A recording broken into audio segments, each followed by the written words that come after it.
morning. Nice to see Chris is in the house. Oh, that's right. I better get the hangouts thing up. I'm almost off the ball, but we're about to have a ball.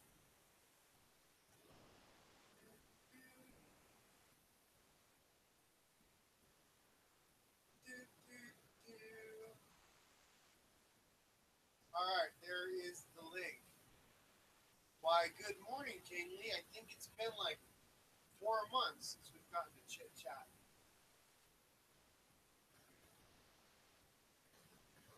Last time we chatted, I remember that you, Kingly, had some incredibly awesome living guppies. Oh man! All right.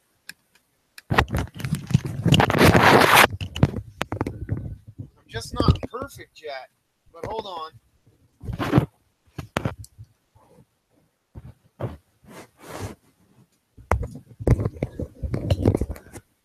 All right. Good morning, everybody. As I was saying, nice to see King Lee here.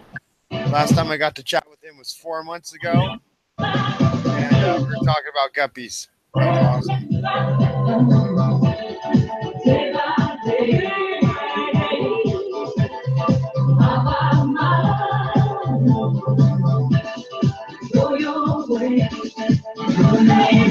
Hey, Yeah, crazy. Randy Houston morning, I guess. Water change almost over with. I'm so happy. That is good. Had to go get them harmon snails out the toilet. I'm just kidding. They went in the toilet. I sure would have got them out of there. They just went down the toilet. Biggies, you're too funny sometimes. I just went. I put my hand down in the water and got a little few of them out of them. But the rest of them just went down the toilet. They breathe like crazy. Them harmon snails, I don't know what they got. They like the guppies. They breathe like crazy. Well, guppies are called the million fish for a reason. I wish I could get those zebra snails to breed. They just I don't know. They talk about you got to have some type of special water to get the zebra snails to breed. They Some got type they of salt water. brackish water. They only breed What in is brackish water? it's part salt water, part fresh water. Can I put them in a bowl to make them breed in? I sure ain't going out here put buy a tank just for some snails. I'm down to 4 snails and I bought 7. So I was listening to Jimmy. Cause Jimmy told me about them. Jimmy is a Sweeney whiskey, y'all call him. I'll call him He Jimmy. he's smart about fish and fish keeping. I know. I miss him so much since he went to Washington. Yeah. Score for Washington. No, a loss from California and Ohio. Cause he came from California. Originally, I don't know how he ended up in Ohio. I don't know either. I never asked him. All right, let me go see what's going on in chat real quick.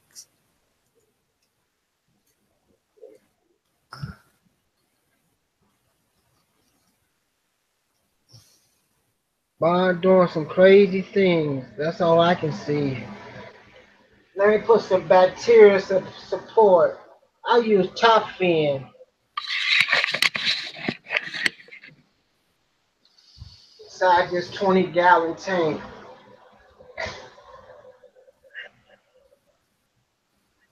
Wow, we got Gene Michael in chat. We got King Lee, pretty cool. We got Sergeant Tank. Hey, good morning, Sergeant Tank. It's been awesome since I got into chat with you. Down the wormhole is here. Excellent. We got like a full party going on in my chat. That's great. Oh, I done dirty up my living room. Look at this mess.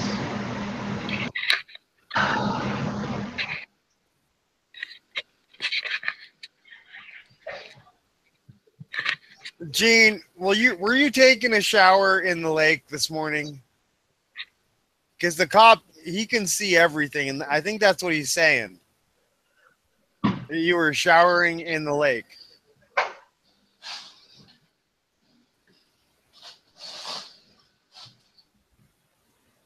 I better turn off these videos.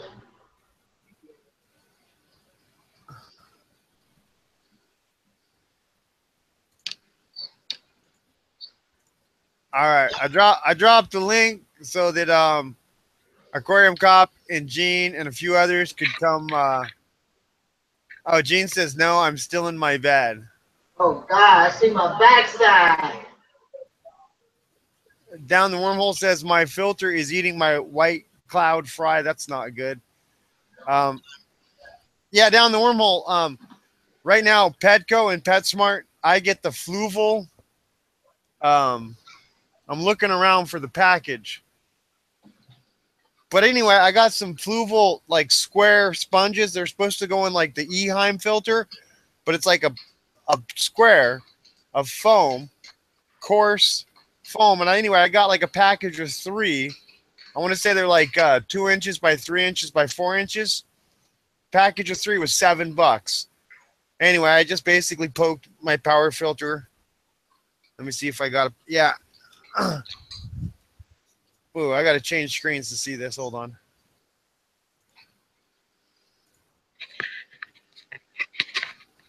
All right, so basically where my power filter is, I just stick the sponge on and I'm good to go. Let me see if I can dig one up real quick so I'm not, you know.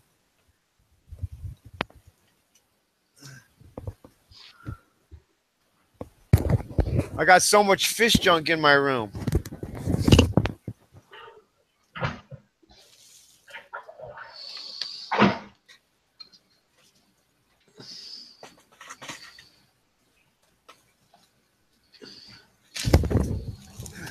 One like fish water, fill your plants. Okay, show and tell time, everyone. This is for the Fluval 70 filter, and this was $7. But basically, that's a nice huge chunk of like 2 inch by 3 inch by 4 inch, and basically I just make a huge hole right here, and this is the downspout for a huge power filter. Anyway, what you want to do is you don't want to stuff it all the way down. You want the foam to be about right there. And basically for me, I don't have a knitting needle. All right. Well, anyway, so I stuck my my foam in there like so. My power filter is like right here. Anyway, I took grandma's knitting needle and I poked a hole like right through everything. Pulled the knitting needle out and I stuck a zip tie in there. So I have a little zip tie. Basically, if this is stuffed into there,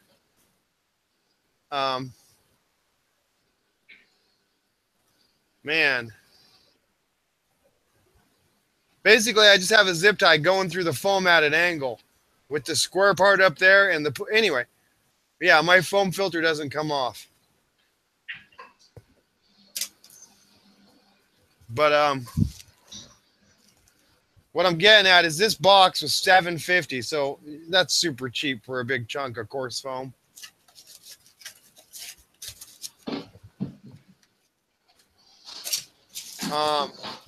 I got this. This is a bag of polyfill. This is what your foam, those Walmart, I mean the Petco filters that you guys get. That's all this is that polyfoam. And then inside the polyfoam, they fill it with carbon. And they charge you like $4 a filter. So I just got this huge bag for like $4. And I've been, well, you can see I've been cutting squares out. I cut a whole bigger piece and I cut a part off of that. Anyway, make your own filter, save yourself $1. Hopefully that helped. Let me put this away, and then if you guys have questions in chat, I'll try to answer them. My coffee hasn't kicked in yet, so I'm only half awake, which really means I'm half asleep, so bear with me.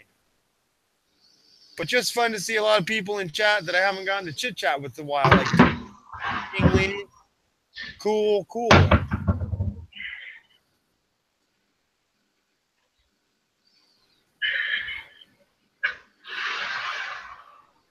I kind of miss getting to talk to you, Tank, because I get to think about you a lot, staying strong in the fish fam, and you just going through the myriad of crazy stuff that you get to go through and keep your chin up and your smile bright. And I think you probably get your focus on your fish.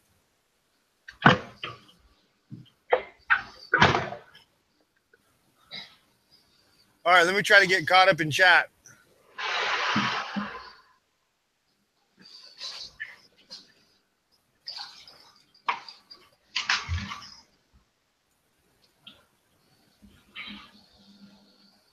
Check out my incredibly awesome angelfish.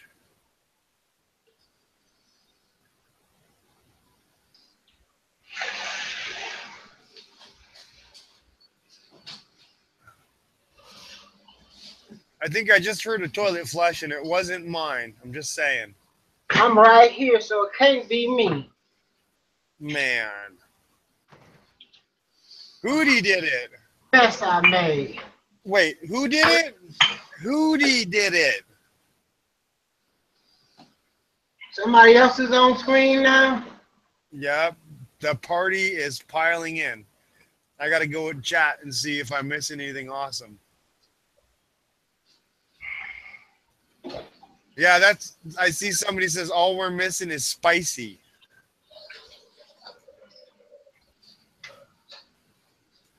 So morning, everyone.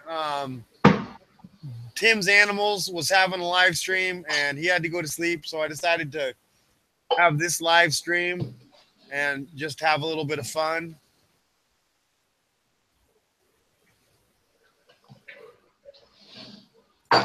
Trying to read chat real quick, so give me a second to get caught up. Gene is swimming with the frogs. Wait a minute, I might have superpowers. Gene, we all know you have superpowers. We just want to know exactly what your superpower is. Other than your super powerful YouTube videos that come out twice a day and keep me smiling. Super thank you. Happy birthday to you. Happy birthday to you, Jean. Is it your birthday? No, it's June's birthday. Yesterday was Jean's birthday and Jimmy H. Jimmy H. Fish. Oh, he's 21 now. Oh. I think I should send him a shot of vodka. Vodka. Yeah. I love vodka. You'd probably want to send him whiskey because you're from the South. No, I love vodka. I love spraying bug spray. I found a big giant centipede crawling on my bedroom wall yesterday. It's time to put bug spray down.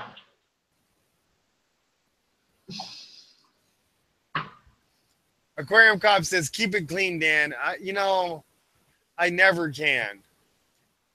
It's terrible. I eat them when I was a kid. Best thing ever. I can only wonder what you used to eat as a kid, Gene. Down the Wormhole says, try a different foam than and for now. Well, I will say Down the Wormhole, most vacuums have a very fine foam. And for me, I've had to run a very coarse foam. Yeah. I don't know if that helps. So Gene asked, does it help you gain beneficial bacteria? Yeah, the coarse foam picks up poop and other stuff, and it doesn't allow as much structure for the beneficial bacteria. The fine foam does. That's why some of those Fluval filters the high grade, like the Aqua Clear filter, has a huge block of that coarse foam, like I just showed you, and then it has a huge block of the fine foam, and then sometimes they run carbon or yeah, but I think the Aqua Clear in Petco, they're one of the more expensive filters, and I think they do a better job of getting the water. But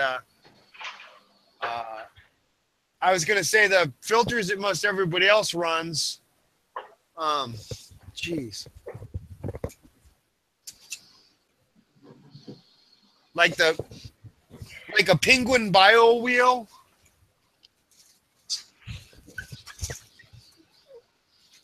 Oh man. Hold on a second. Always screwing up a little bit. Coffee hasn't kicked in. If you run like a Penguin Bio wheel filter, there is your filter. Little bit of polyfill, very thin layer. What about a half inch of carbon? And that's it. And I'm not saying that the Penguin Bio wheel is an awesome filter, but that polyfill isn't very thick. So there's another common filter, not polyfill. I love my pinwheel filter. I've been had them for years. Yeah, they're good filters. But the Aqua Clear filter, I mean, let's see.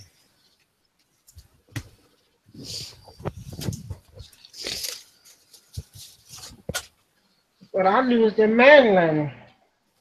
Yeah, but I mean, you can't compare when you have like this. That's not a lot of filtration to one of these backed up with, this is coarse foam, and then they'll have a fine foam, and then they'll take and add biological media in a bag on top of that. So you've got mechanical coarse, mechanical fine. Then since you've got the bacteria, you're bacteria filtering, and then up here if you've got a bag of carbon or a bag of something else. But yeah, that's why when you go to an Aqua Clear filter and you've got 3 layers of filtration opposed to one, it's like a 1/4 inch of filtration. This is like 6 inches or 5 inches. 3 inch, yeah. Anyway, this is what I use down here. That's bacteria home. That's not a lot of space for bacteria to live. Yeah, they'll build up the BioSheen or whatever and clog it. It's harder to clog. All right, well, hopefully that was helpful. Here, on that box right there. That yellow spot is this filter. And then it shows you a second layer. And then it shows you a third layer.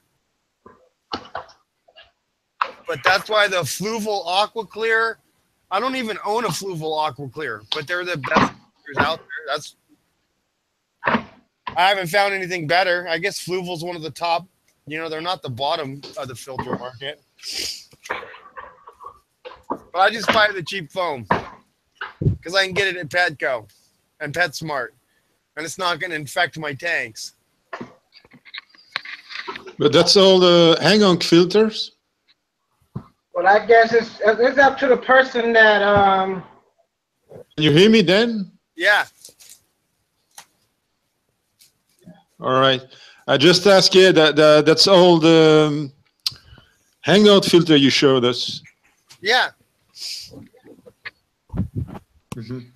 But I'll show you guys one other. But canister filters are also good, man. Yeah, canister. And yeah, there are. I find some stuff to make your own canister filter also. Yeah, I very like EM branch. Yeah, if you want, I can show you my oxidators I received 2 days ago, Monday. Yeah, I wanted to check those out. There was some misunderstood. Because I was afraid the delivery will happen when I was not at home. Actually, it happens. Some neighbor later, some neighbor of me get it for me. But yeah, they.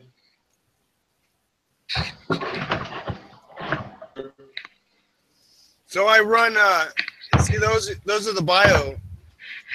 That's my bacteria home. So I can rinse this out, and then if I want to, I also run a UV sterilizer light, which I can pop over to. So yeah, they send me two. They send me two oxidator. I actually paid one. Yeah. And there was some misunderstood. I said to the company first, to eBay, I will pay hand to hand, because I was afraid that that's the box. You see, it's like for 800 liters, like they say 200 gallons. This model. But yeah, 200. I mean, 200 gallons. That's a little bit wow. Too much. So you see, I have two boxmen. Yeah. There is one in the tank. And I put one, I'm running the other one here in the fry tank. Actually, that's a 45 gallon. Most really 40 gallons netto. And you have two parts like the mini one, but really larger. It's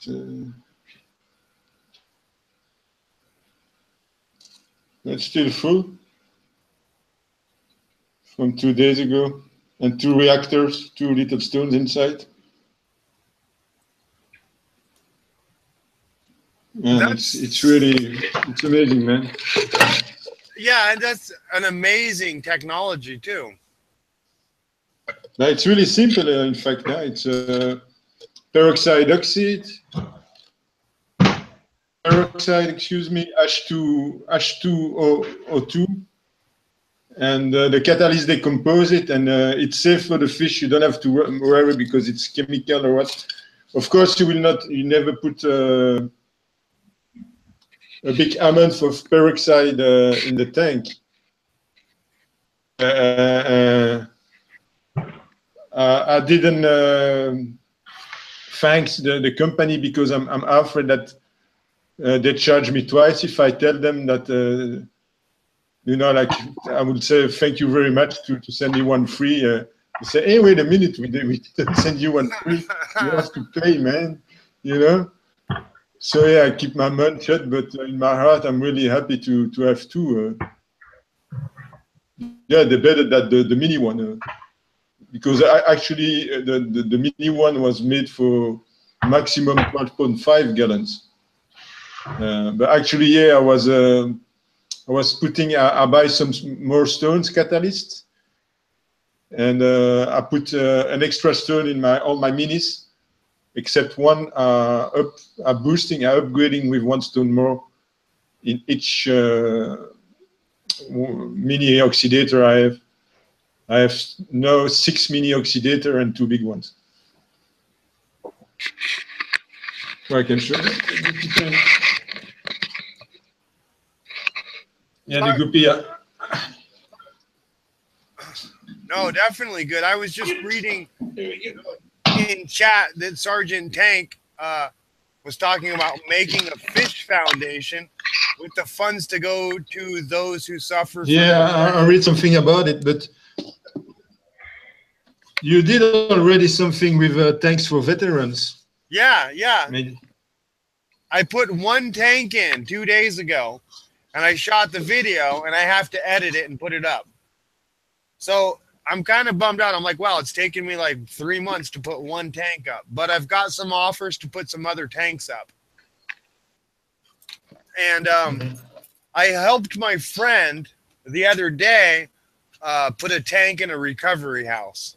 So I think those people are suffering. So yeah, it's not. I know that there is something with Jeremy. He died almost because of a drunk influence with alcohol. He almost killed them. He and his family.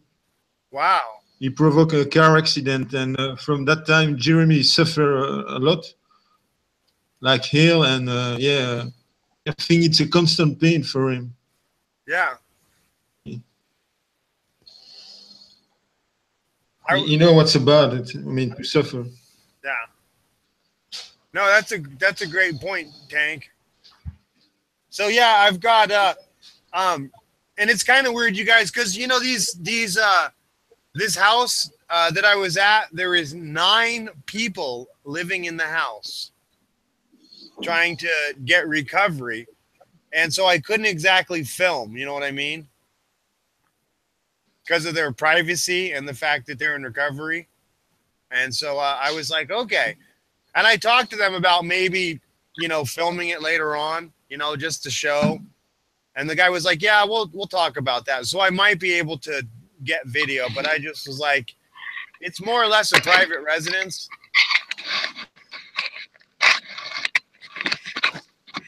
So, but yeah, what's funny, you guys, I was talking to people about tanks for veterans, and somebody was like, hey, I could probably use a fish tank at my house because there's 9 crazy guys living there.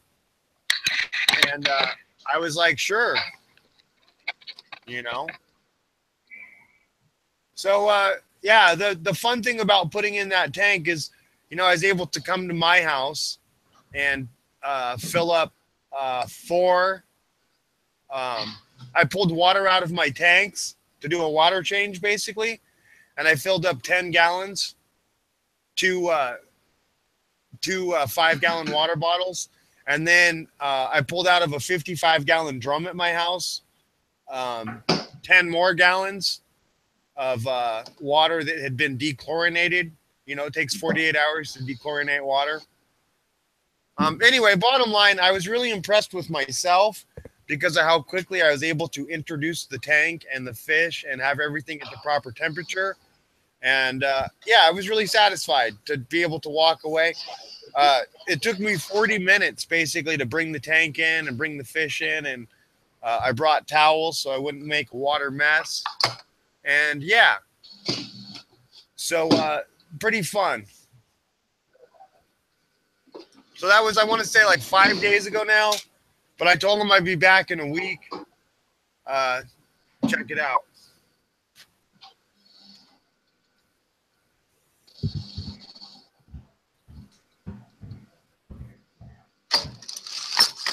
Let me try to read chat real quick. Yeah.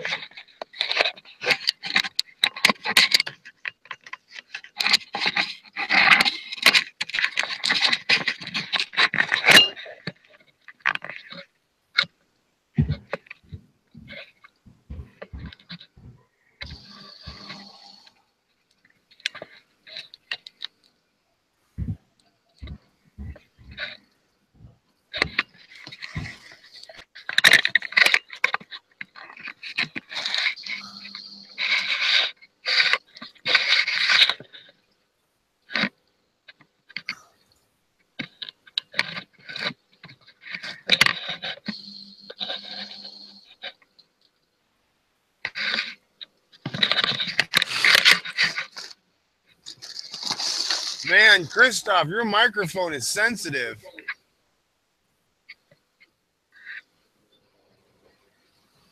You see my guppy tank, that's the 2 minis.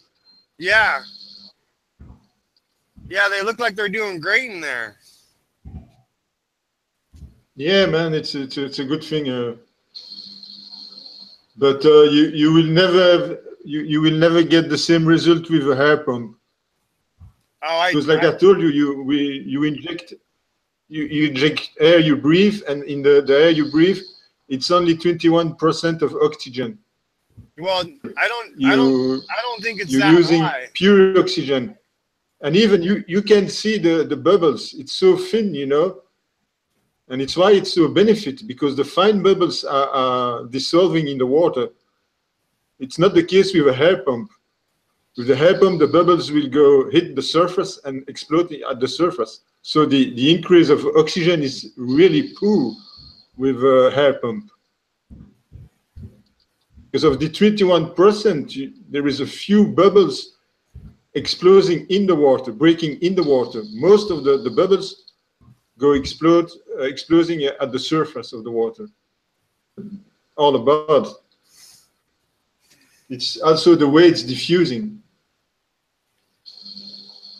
And yeah, I did the DIA solution, but it's more like, you know, you have a powerful, and but yeah, I confess that I use potatoes like catalyst. Cubes are more active. I mean, they will boost the production. I couldn't even, like Mark Shrimp Tanks did, with a small a piece of iron, inox iron. You can cut a small piece of this metal. Yeah. And it's inox, and it's also catalyzing, but really slow.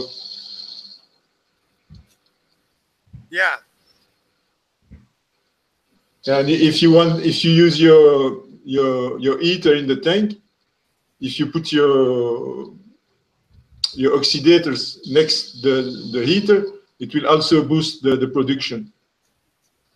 The more the water is hot, the more it produces. And that's a good thing also, because the more your water is hot, or more the fish will need oxygen also. Not only the fish, of course, because the fish is that we saw, but we didn't see the bacteria filters, all the good benefit bacteria of the filters. Those ones are invisible, but those ones will help those ones also. And that's all about it also. I mean, it's more important for the bacteria. It's like a filter, because it helps decomposing the detritus. Yeah, no, that's true.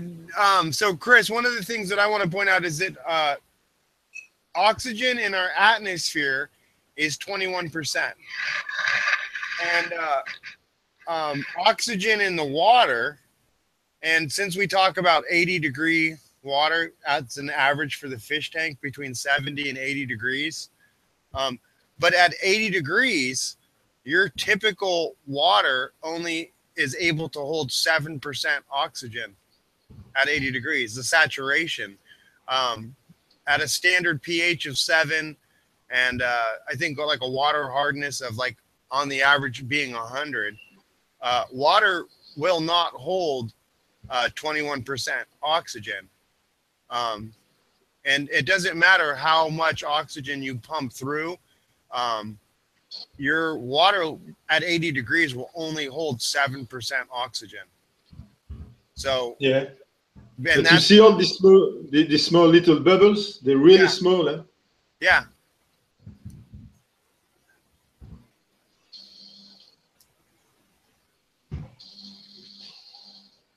Yeah, I think that just allows your fish to breathe easier. It allows your bacteria to multiply, because that's the thing about the bacteria. Yeah, it's more about the quality of water, and to help you reduce the ammonium. Yeah, that's a great point too. Oxygen, being an unstable element, wants to combine with everything. So. But yeah, I wish I wish I understood more about the oxygen in the water. But I know that trout, one of the freshwater species that I fish for, can't live. It physically cannot live above water that is 68 degrees. For myself, what I so far understood, oxygen and water are two things completely different. And it's really difficult to dissolve oxygen in water. Exactly. That's exactly the point. Yeah. What we're using, H2O2, it's water and double oxygen. And so it's also the proof that it's difficult to dissolve oxygen in water, because here we do the opposite. We decompose it from the water. Yes. Oxidator, what it does, the catalyst, decompose the water and the oxygen and release the oxygen. Yeah. That's the proof that it's really difficult to for oxygen to dissolve in water. Yeah. No, that's the problem with that I don't think a lot of people understand, is that our water in our fish tanks at 80 degrees, it doesn't matter how hard we try, we're never going to get it above 7%. Okay, now that being said, I'm never going to get it above 7%. So I've got fish in my tank that are taking 2%. So now I've got 5%. I've got other stuff happening where the oxygen is combining with stuff. So now I'm down to 2%. And that 2% possibly that's in my tank is now being gobbled up, every bit of it that my bacteria can get its hands on. And so people go, how is it possible? Because all your oxygen has just gotten gobbled up. And I go, well, that's why I've got a bubbler in my fish tank continually trying to re-oxygenate my tank and bring it back up to that precious 7%. But what I'm going to get at is I don't ever actually get to 7%. My tank probably sits at around 5%. And that's why my bacteria are starving, because my bacteria want to be at like 50%. Something they'll net to. Yeah. And also with Oxidator, you can buy different peroxide solution from Schlotting. That's the original branch. But I think just peroxide from the drugstore is okay also. Peroxide depends the percentage of it also. Is 3%. And if you, I was ready to buy some 90%. That's 90.9. And with demineralized water, I can cut it and go back to 6%. Like I will use 90.9, 1/3 of it with 2/3 of demineralized water, and I will get 6% solution again. That's cheaper. I mean. No, that's exactly what you want to do, because I don't think you want to be using 90. I think. Yeah, but yes, I will. I will buy it. I will cut it. I will mix it with demineralized water. Excuse me. It's like the one you use for your iron.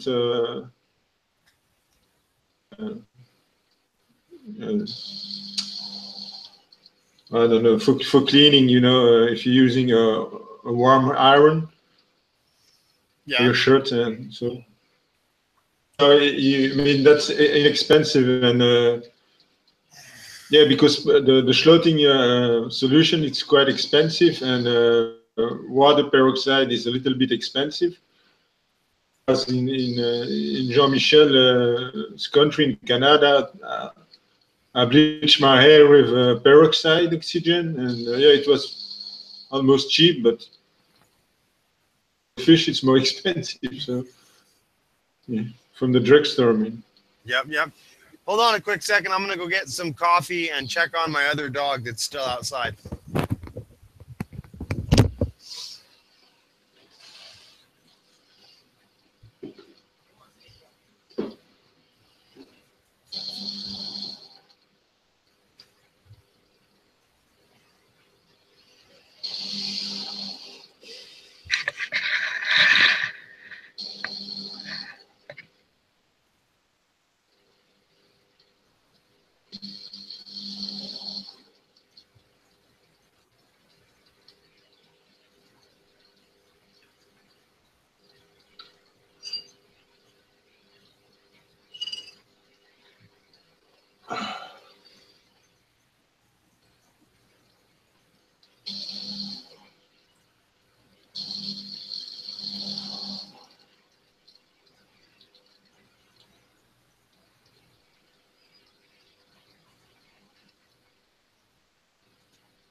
All right, well, I've just gotten back from getting some coffee. Yeah, me too. Good. You know what I love to do also is to put my hand in the guppy tank. They're all coming to nipple on my fingers, man. Yeah, my angelfish do the same thing. But my guppy, they're not scared. They come into my fingers. Each time I put my hand in the tank, they're coming nipping on me.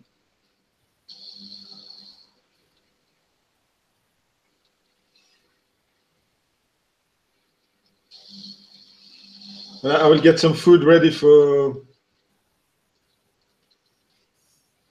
the big guys.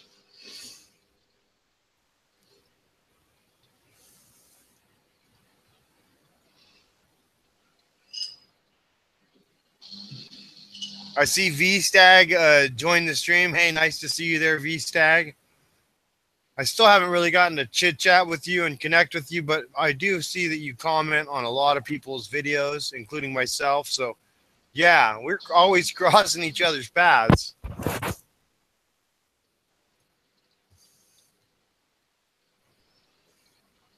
Trying to get caught up in chat, you guys.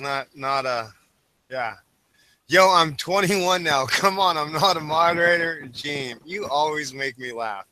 All right, well, for your birthday, I will have to turn you blue.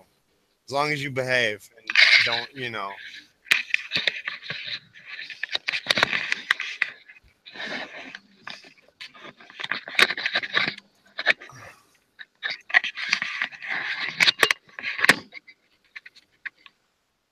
All right, I think most of my stream is now blue, which is cool. But yeah, I just want to say morning, everybody. Thanks for joining my crazy little live stream. I jumped on because Tim had to go to sleep, and it seemed like people wanted to chat, so I just thought I'd pop this up, and I put the goofy stream in, name called Best Stream Yet, How to Be Your Best. And I think the chit chat here is kind of like, you know, what little changes that we can make, I don't know, in our fish tanks to have that much more happy fish. And I get reminded every day that I need to make little changes in my life so that I can have a happy life. And I get to do all kinds of fun, crazy stuff. So really quickly, what? Yeah. Just I wanted to say to you, it's time to collect some Adler's cone. If you have a tree of Adlers.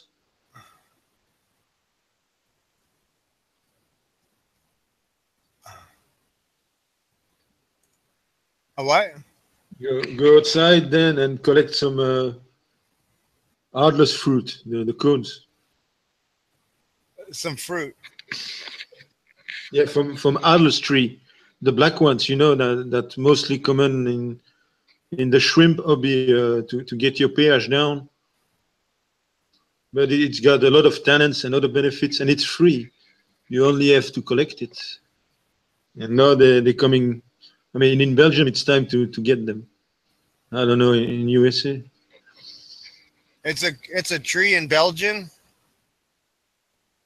Yeah, but you got them in USA also. They like to be the growing. I mean, they like very much having them roots in the water. Or mostly they grow near river or lakes. What tree is it? Alnus glutinosa or Adler. You in the stream? I don't know what tree that is.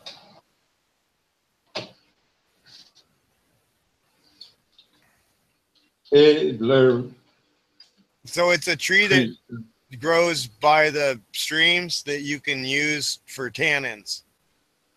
Not exactly. They grow a little bit everywhere on dry place also, but they can against having them roots a little bit in the water. They like to be on next waters, but this them plates to they have I mean different habitats. They can survive in a lot range of different habitats, but they prefer some wet ground, but they not always. They not always get it. No, because I guess somebody said that you could just take just about any log you find that's not a pine and throw it in your fish tank, and it'd be good for your fish. Yeah, but easy boy. Yeah, you can boil it or be sure that there is no seeds in it. And yeah, if you have like a filtration bag, you put it in the filtration bag. You close it, or you will get everywhere in the tank. If you use 1 or 2 pieces, it's okay. But I will use a full hand of them, and I think it will be great in the winter also. Okay. It's even good as catappa leaf. The difference is that catappa leaf it's a food, and Adler's cones are not really a food, and even the shrimp don't. Maybe if they're starving, they will eat it, but they don't like it very much. It's more for tenants. Okay. And they sell it in the shop. You know, it's a little bit expensive in the shop. Oh, I can show you the one I buy. Okay. Because I put the one I collect, I put them downstairs. Okay.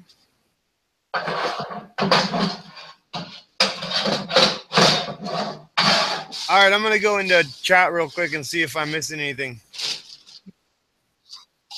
Yeah.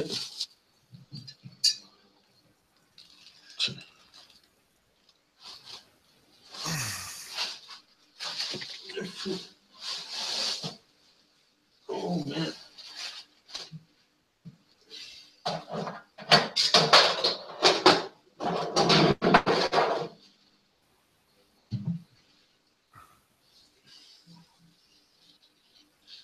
Yeah. Yes.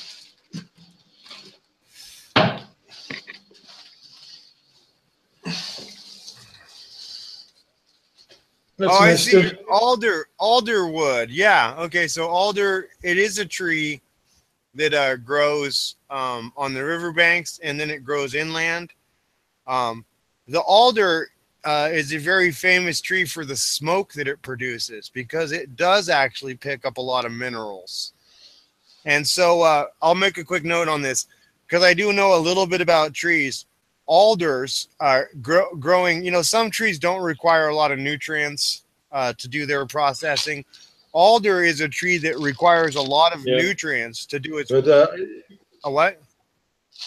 in my mind, there is 2 trees that they can have them roots. I mean, tree with the metasequoia. Yeah. They are actually 3 trees that they can against humidity and having them feet in the water, in their roots. It's the Adler one. Yeah. And the soul salix. I don't know in English. I have to do a research. But that's my fruit. Okay. You see the cones. I still have some catappa leaves also. Yeah. And yeah, I collect some, but those are not dry yet. Some oak leaves. Okay. Yeah. That's American leaf, oak. Yeah.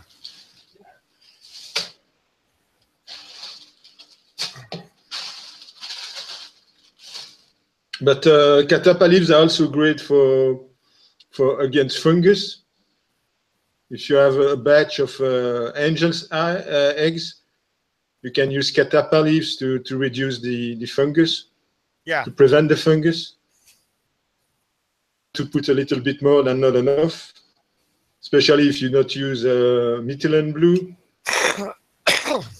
And it's a great source of food for plecos shrimps.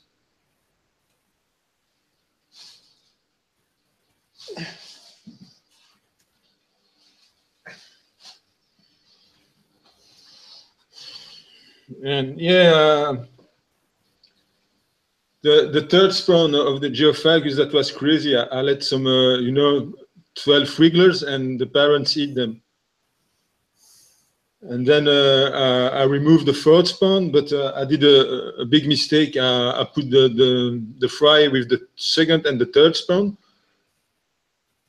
And the biggest wrigglers, I mean, from the second spawn, they start to eat the really small fry. I just had it in it. So yeah, I could have saved them. I could save them. I lost a few. Man, seeing these small wrigglers eating the little fry, how that horrible it was. But yeah, I didn't watch all like an idiot. I react, and I suck mostly all of them, and I save them. But to see the small wrigglers having them brothers, I mean, then this small fry in the mouth, that was horrible. You know, like the start, I mean, the half of the fish was still out of this little mini mouth.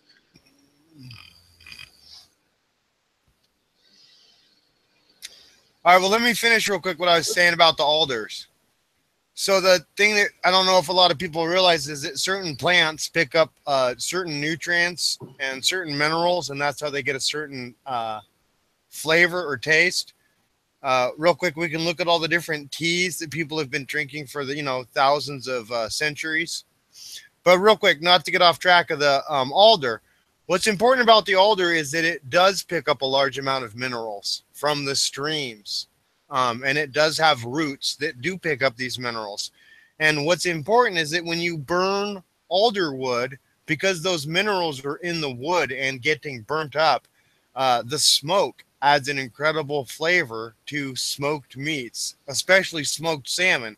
So that's why when you guys go to the store and you see alder smoked salmon, realize that it's the flavor of those minerals that are in the salmon. And so that same idea that is a wood that is rich in minerals. If you take alder wood and you boil it and it starts to fall apart in your tank, yes, it will release a lot of minerals to your tank.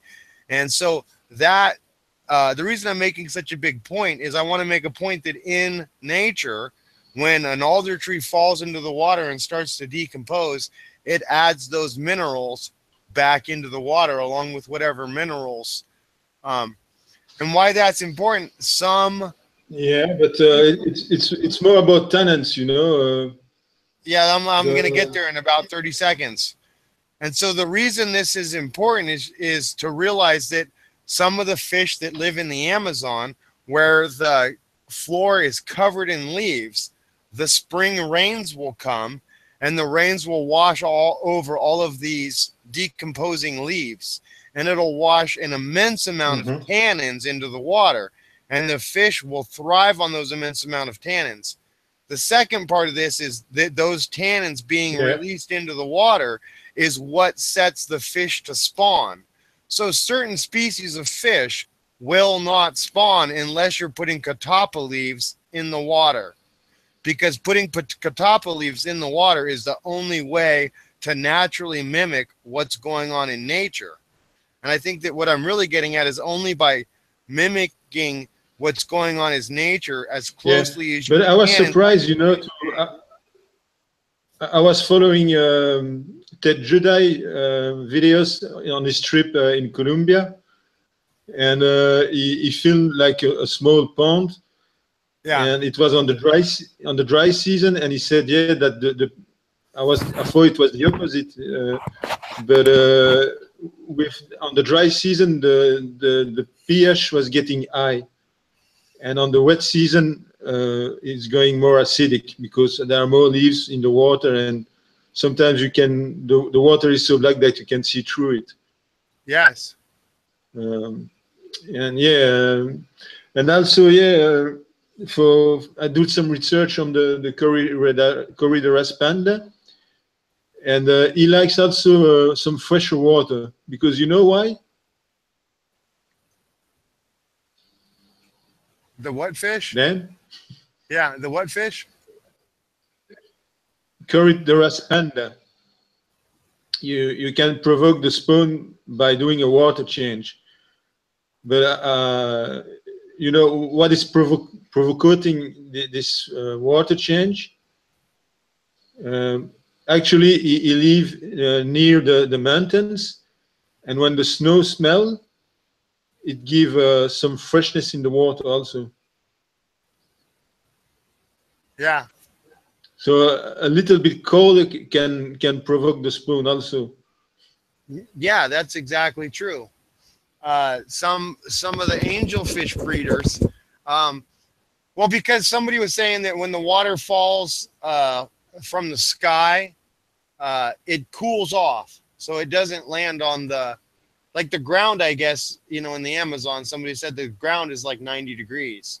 The streams are like 80 degrees because of the evaporation. And anyway, so what I look at is that sometimes the rainwater is actually colder than the river, and that they'll get a burst of cold water, and that burst of cold water is a sign to the angelfish that the rains are coming and it's time to breed. So I heard that from one of the other breeders. He had like, I want to say 25 angelfish tanks. So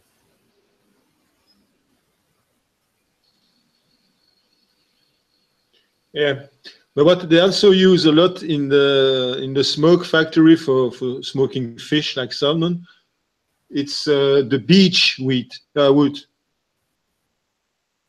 beech nut wood. Yeah, beech wood.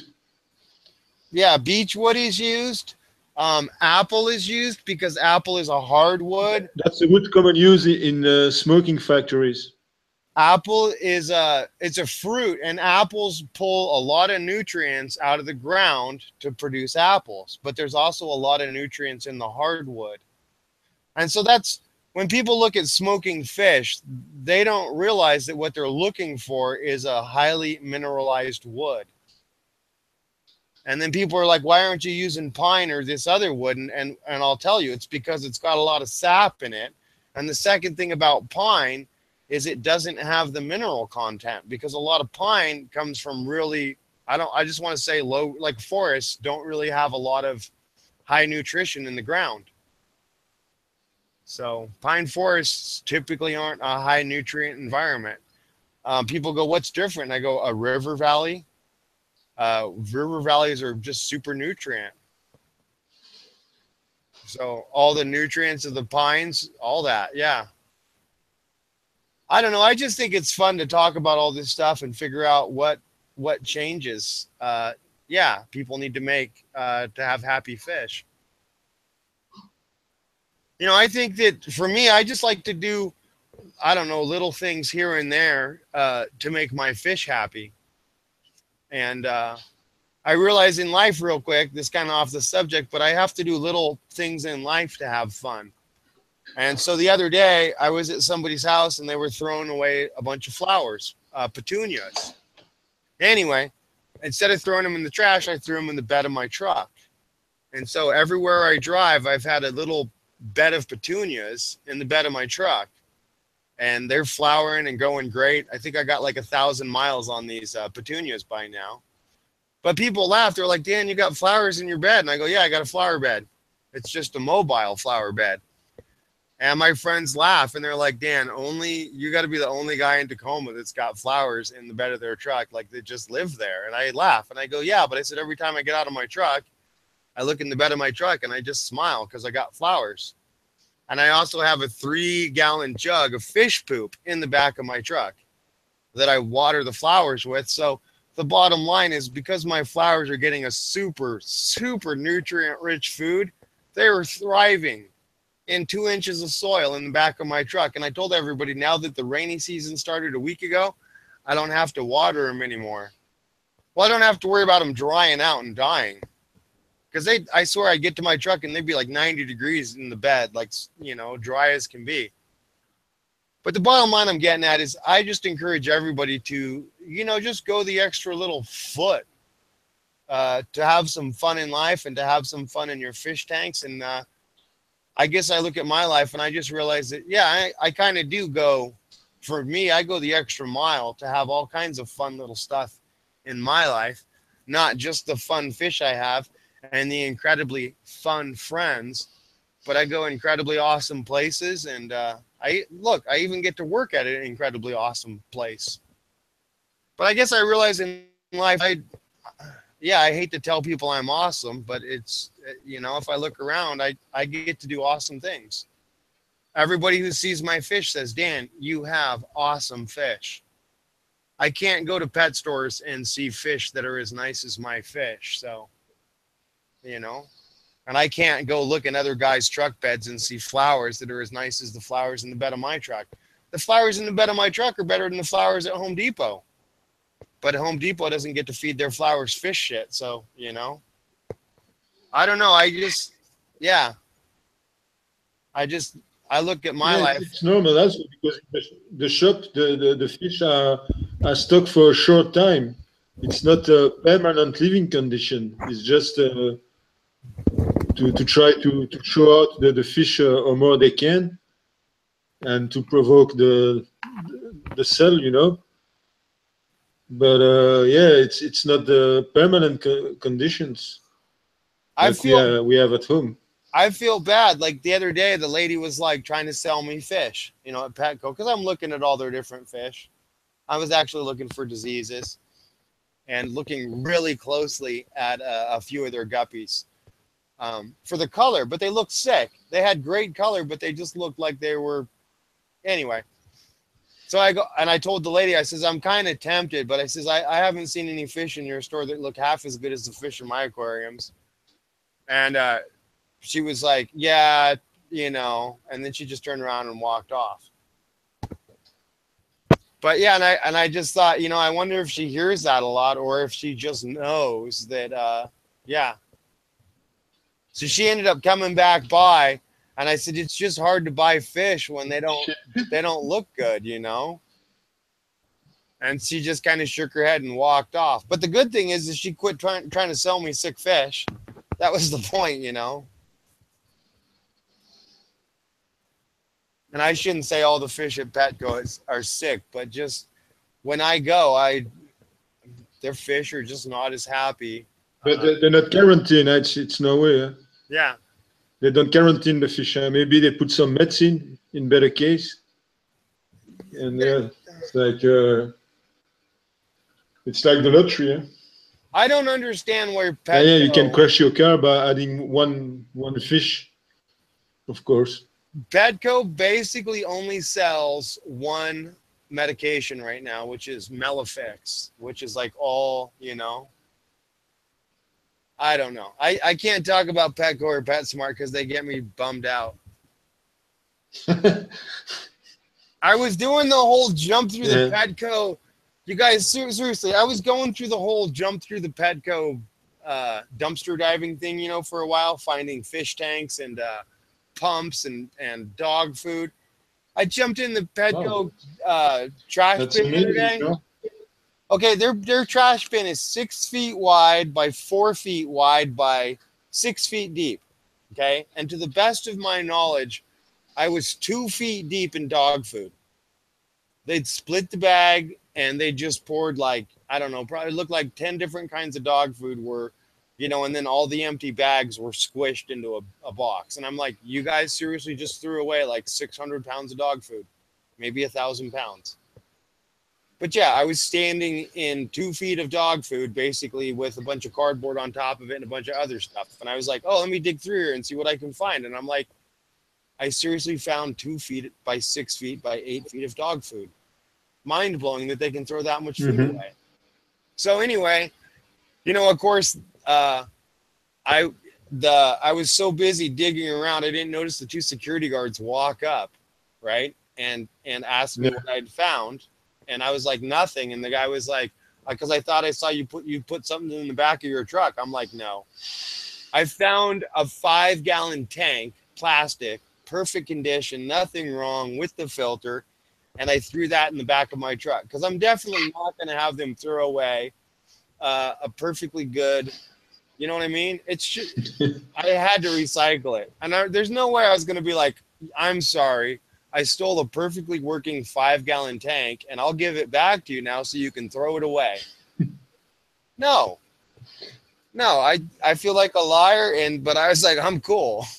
You know, I'll go home and use this tank instead of it sitting in the landfill for the next 10 years or, 1,000 years.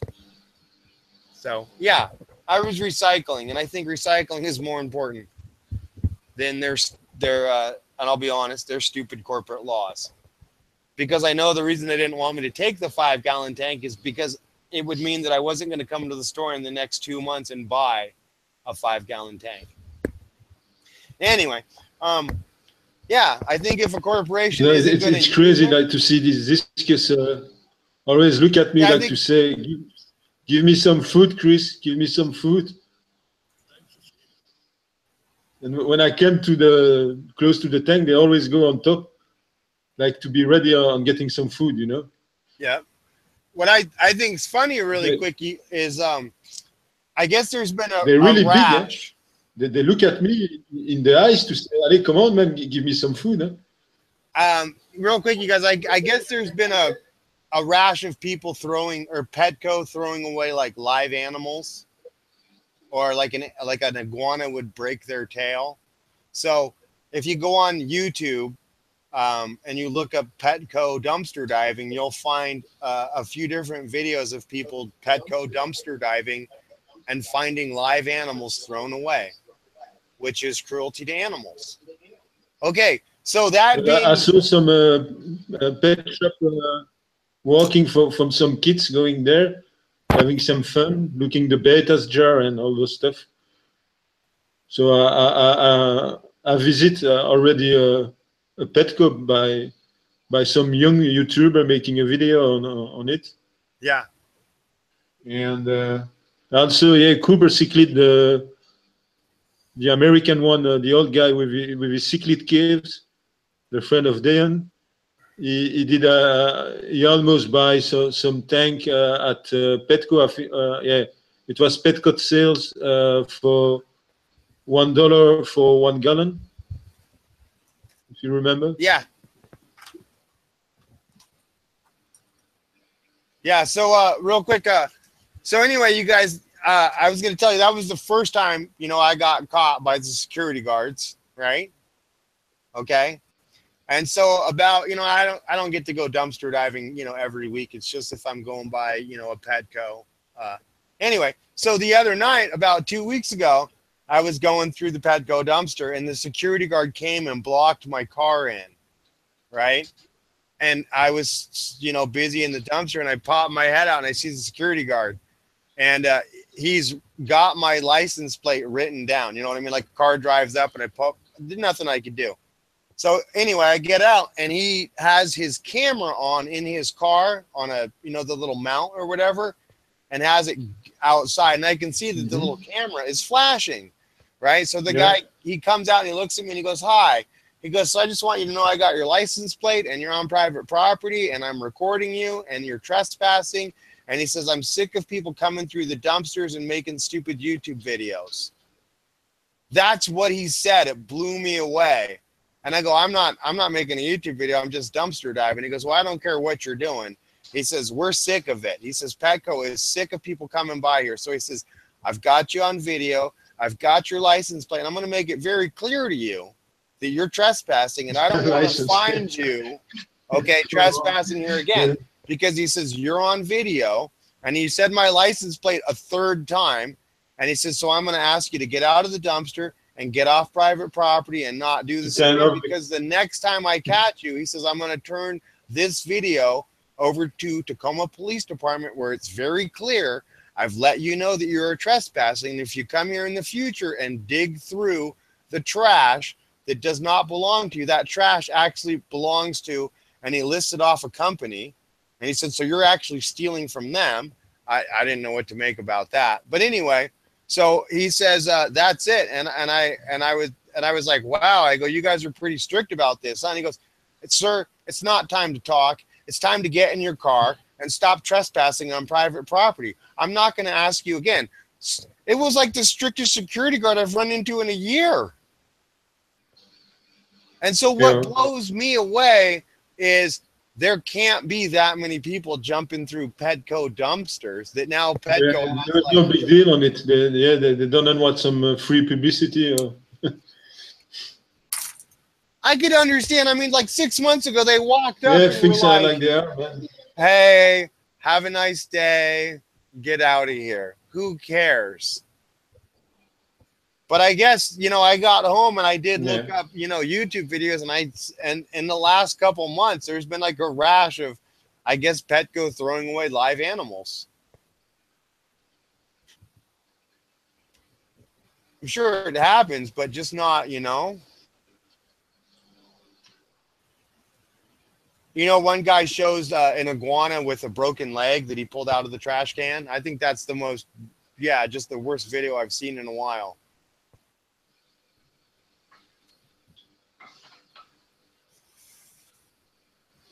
But yeah, anyway, bottom line, I'm not a big fan of Petco or PetSmart because I think they're just out to make a buck, and I don't see that they're out for the health of the animals, and that's the problem.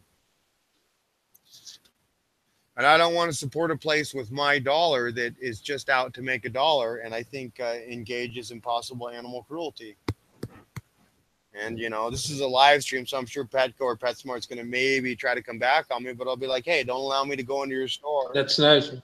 And see that you guys have been cruel to fish, because if you have fish that have a disease and you're not doing anything to stop or prevent or give that fish any kind of sense of comfort and ease with the fish's disease, then you're not stopping animal cruelty, you're promoting it. And the bottom line, Petco and PetSmart, I've never been to a Petco or PetSmart and not seen a sick fish. Yeah, sure, you got 90 tanks, but I can always find one tank that's got a sick fish. So you got employees there 8 hours a day. It's time to sell your angel minutes. fry, man. They're becoming big. Mm-hmm. I said it's time to sell your angel fry. Yes. No, you want to know the problem.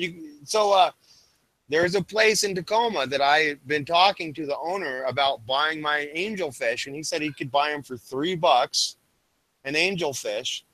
If I could. That's not bad, man. Yeah. He said in cash. They had to be, because I told him they were bigger than a quarter. I said the bodies are the size of when I put my finger to my thumb. And he said, all right, but if you need stuff, you can ask $5 then. Well, if they get bigger. If you do a real exchange, if you buy some stuff in the shop, they can take you for $4 then. If they're ready to give $3 for. Yeah, so the guy said $3 cash, or he said $4 in-store credit. And then he pointed to a tank that was like, you know, because I was talking about. But you always need stuff, right? Yeah, and I was talking about bringing 50 angelfish down, and he's got a 125-gallon tank, really nice with the curved front, but it's got a scratch on it, and so he has it marked down. Like he said, it's like a $400 tank, but he had it marked down to $250, right?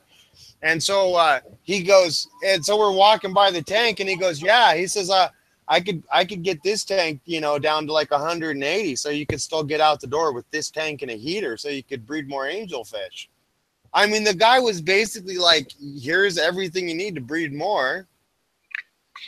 But so here's the problem. So I went by there Tuesday, right? And the strip mall that he is located in is closed down because one of the restaurants caught fire.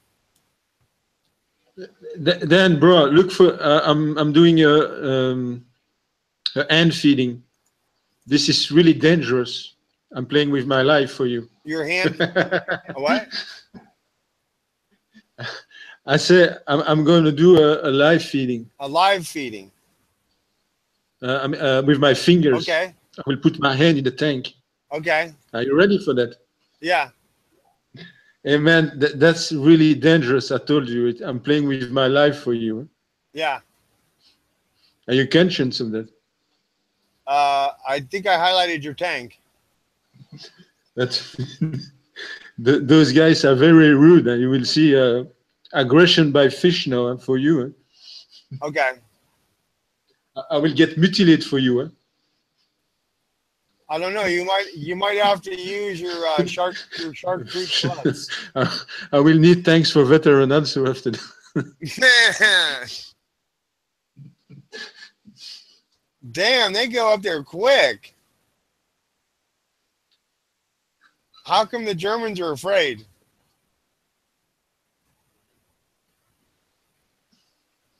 See this big guy? And yeah, the Germans are like, we're staying out. They're more used to it. No, the big one is okay now, but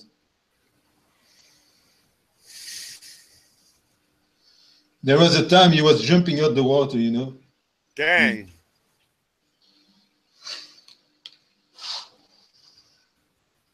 Because he's scared. When I removed the fry, he was really aggressive with the other male, and I had to take them back to the shop, you know.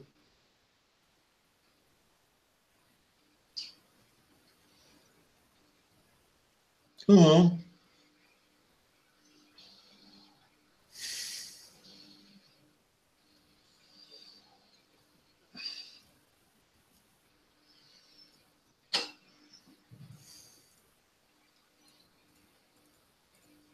I'm used to it. Those are some vicious fish.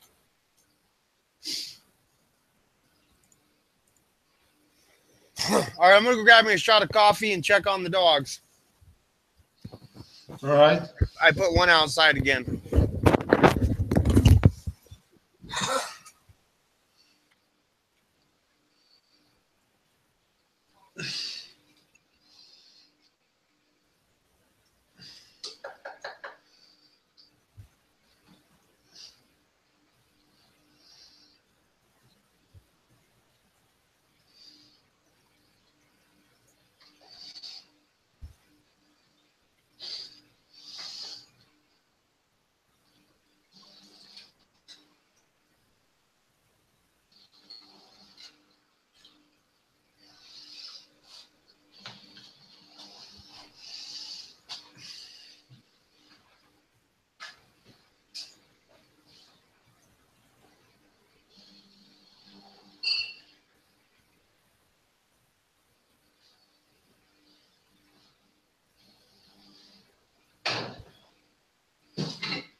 Man, that was some hot coffee. Yeah, nice. Just that one. Yeah. I don't know if you can see the fry thing. It's too much there. You see, next to the big tank, there is the small fry tank, but I'm sorry, there is too much there.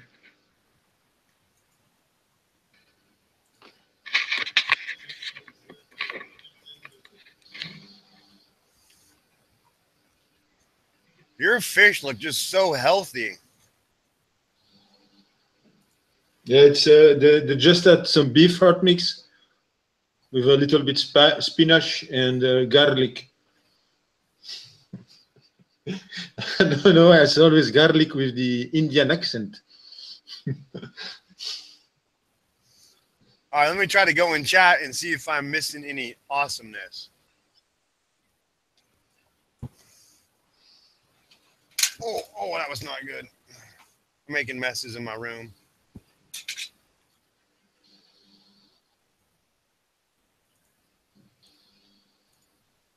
All right, half back to being awesome.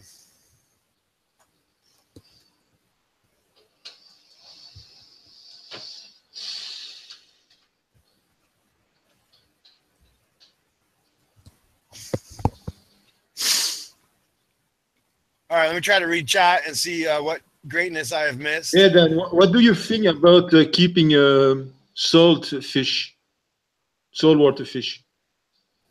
I want to do it one of these days. Ah, so you're okay with it? Yeah.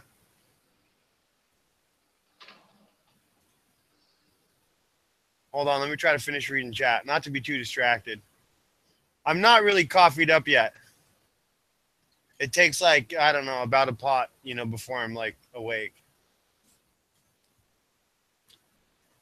Yeah, I would like to have this topic with you, saltwater fish.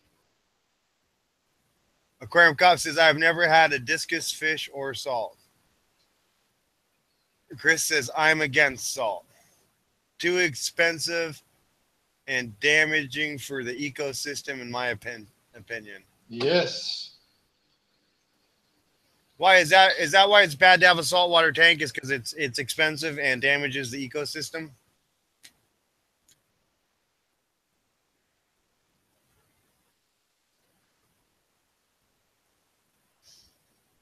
See, I was thinking about getting a saltwater tank and then just going down to the ocean every week and, pull like 20 gallons out of the ocean, and just that way I do my water changes because I go by the ocean every day.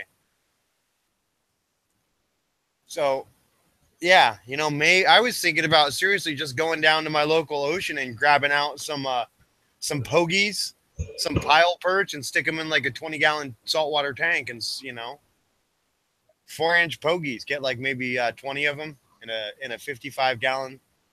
And then I just thought, once a week, just go get, or every couple of weeks, go get 10 gallons of fresh salt water and just flush, 10 gallons of salt water down the drain.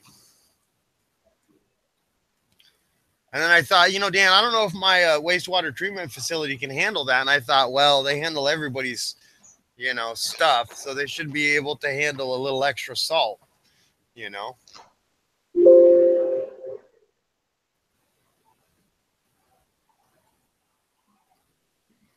Okay, Gene, that's a really good point about some people don't support the fresh water.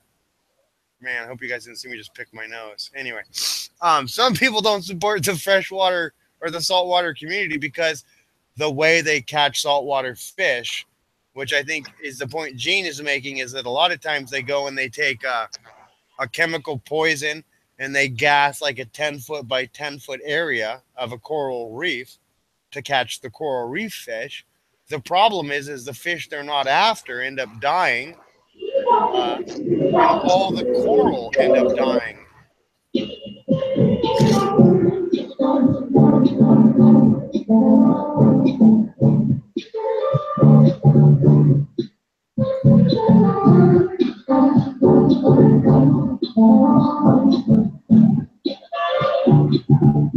Biggies, you're gonna give me a copyright restriction. Gotta have some fun in the morning, you know that. But you said something about the dogs. These are the dogs also. I had to come in here and play George Clinton. Biggies, you're gonna get me a copyright restriction. He can't hear me, man.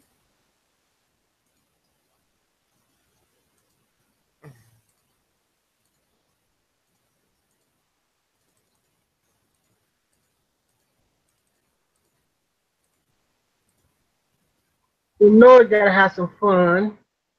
Biggies, you're gonna give me. You let the dogs out, so I had to play it.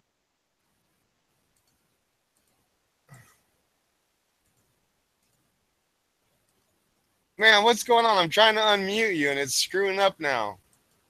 There we go. That ain't good. All right. Dogs out, so why you let the dogs out? I had to let the dogs out. They're out there in the rain. No, Biggies. You let George Clinton out, so I had to play him. No, because you can't play George Clinton because George Clinton's music is owned by Warner Brothers. And Warner Brothers is like the #1 place that launches copyright infringements in YouTube. Oh, they get over it. That's how Tim got a copyright infringement. Whoa. Yeah, Tim was playing yeah.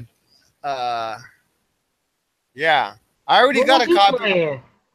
Guns N' Roses. Guns N' Roses, that's the jam. Yeah, but I think they're owned by Warner Brothers or somebody else. Capitol Records, I think. I know you're gonna pay. I only paid for a few seconds. Then I stopped it. Gonna make you spit your coffee off. Holy moly. You know, the one of my live streams, somebody was showing a concert in Europe, right? Right. And so I got off the live stream. I shut everything down, right? And Right. the video was processing.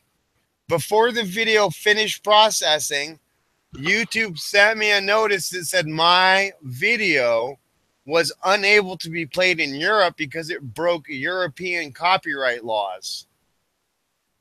And I went back through my video after it processed, because it took like a minute, and I went through the video and I found where somebody had played some concert out of Europe for about 30 seconds. So that 30 seconds of a concert that looked like it got caught on somebody's cell phone, YouTube picked up the music, and yeah. So anyway, that saw me on Facebook from your page. What? I saw me on Facebook on your page. I don't have a Facebook. I know, but somebody had me on Facebook from Europe. Oh, from Europe? Yeah. Okay. Well, no, I'm just saying YouTube gave me, my video can't be played in Europe because I got a European copyright strike. I'm not sure how it works, but basically YouTube sent me another notification after that and said that if I continued to violate the copyright laws, that my YouTube channel would be taken down permanently. Oh, and, no. and then they sent me a link. They're gonna plug us. What? And what they gonna do? So they done wrote you up. Yeah. And then they sent me a link to a 3-minute video about how not to violate YouTube's copyright laws. Okay. And I don't really understand it because, like they say, it's a whole bunch of gray. There's no actual, yeah. I mean, I guess they're really clear. Like, I can take somebody's video and use it for educational purposes only. Okay. But it's kind of hard to, no, really, this video is for educational purposes only. Oh, and you can't monetize any video that uses anybody else's, right? So if you use anybody else's music in your video and you're not explicitly allowed to do so, you can't apply for money on that video, because then it could be seen that you're using somebody else's copyrighted stuff to make $1. And that's that's the reason YouTube jumps on copyrights, is because when YouTube, if I make a video, a 5-minute video, right? YouTube takes that 5-minute video and they put advertising in my 5-minute video, right? Right. And because YouTube is taking my 5-minute video and applying money to it, right? If I take 5 seconds of somebody else's copyrighted material and I'm using that in my 5-minute video, right? Right. I'm using 5 seconds of their stuff to make my $1, and that's stealing from them. And YouTube is the conduit. They're the second party, right? So YouTube is the one that's actually allowing the copyright infringement to take place. They're the one that is actually making money off of it. And so when the copywriter comes after me for making the 5-minute video, they get $5. But when they turn around to YouTube and are like, YouTube, you're the one that's shown this video 1 million times. We want $5 for every time you, YouTube, showed our 5-second clip, which is legal and legit. Totally legal, right? Well, now YouTube has to pay $5 million. And that's and it is that simple. Because if YouTube shows my video 1 million times, okay, and it's got that 5-second clip in there, a court in the United States can say, well, you owe the original copywriter $1 for $1. every second Second somebody showed of that their video. stolen shit. Now, the U.S. isn't saying, hey, you owe $10 or $100, but you do owe some money. Okay, so $1 for every second is, yeah, and basically somebody, and people go, oh, do companies make money off of copyright claims? And we see it every day, all day long. And so right. what I'm going to tell you, Biggies, is that when you play copyrighted music, YouTube doesn't just go, oh, it's no big deal, it's only 5 seconds. YouTube takes a big shit and says, knock it the blank off. And that's why YouTube sent me a big letter saying, if you don't knock it off, we're going to wipe your blanking account out, because we don't blank around with this blank. I know not to do it no more. That's it. And I You guess never if said nothing. I think YouTube makes it pretty clear that yeah, and I think that everywhere you go, everybody knows that, you know, downloaded music is illegal. So I would love to find a way around it, because I would love to put music behind any of my videos, but yeah.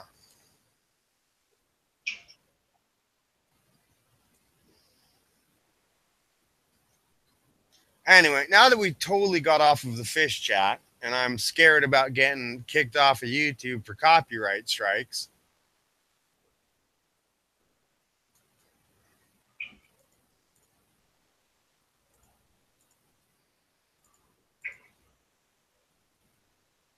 I know not to do it no more. so let's see what awesome stuff we've missed in chat. Hold on, my crazy dog is barking again. I just see they can't be together, so I have to let one dog out, and then I let the other dog out. I'll be back.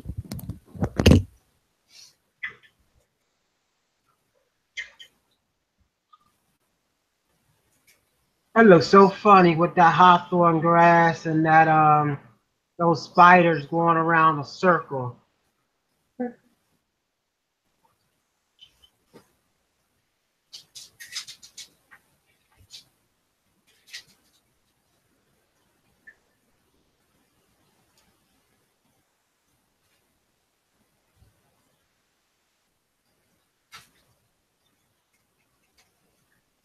Let one dog in and one let one dog out.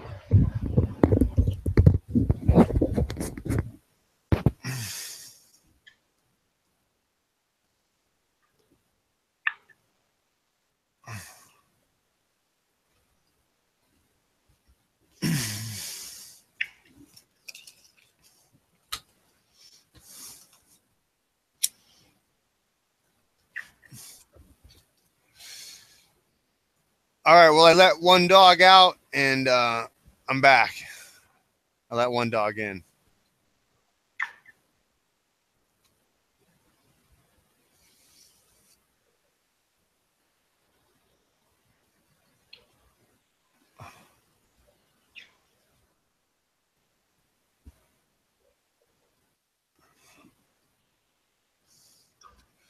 All right, I'm gonna try to get caught up in chat real quick, and then hopefully we can get this back to being the awesome fish stream that it should be.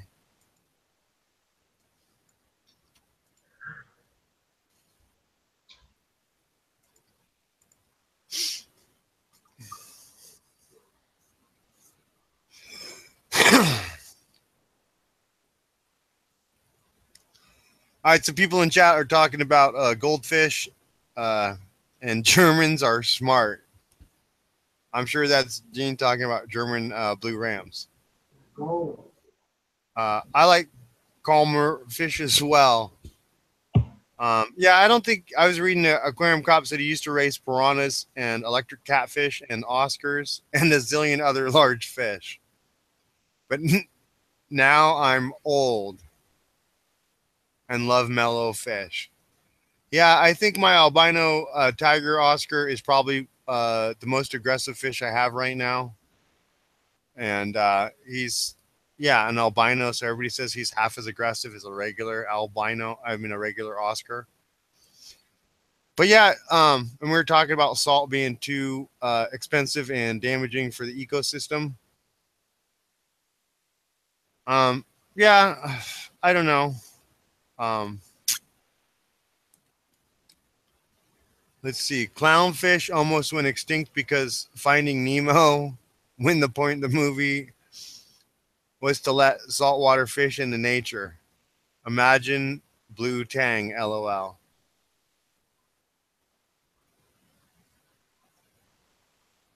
Not a fan of zoos and aquariums.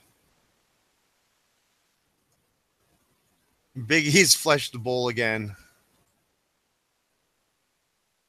I think you might be right, Aquarium Cop. No copyright with all the noise in the background. Maybe, but Aquarium Cop, I mean, I already got, yeah, I don't know. I should let you guys see my inbox because I got like 2 letters from YouTube and I got a notification. And I think if you guys go to my page real quick, you'll see that one of my videos has been, yeah. So I tried to delete it and I got a message from YouTube that said deleting the video will not do anything for the copyright strike that I received. So I don't know.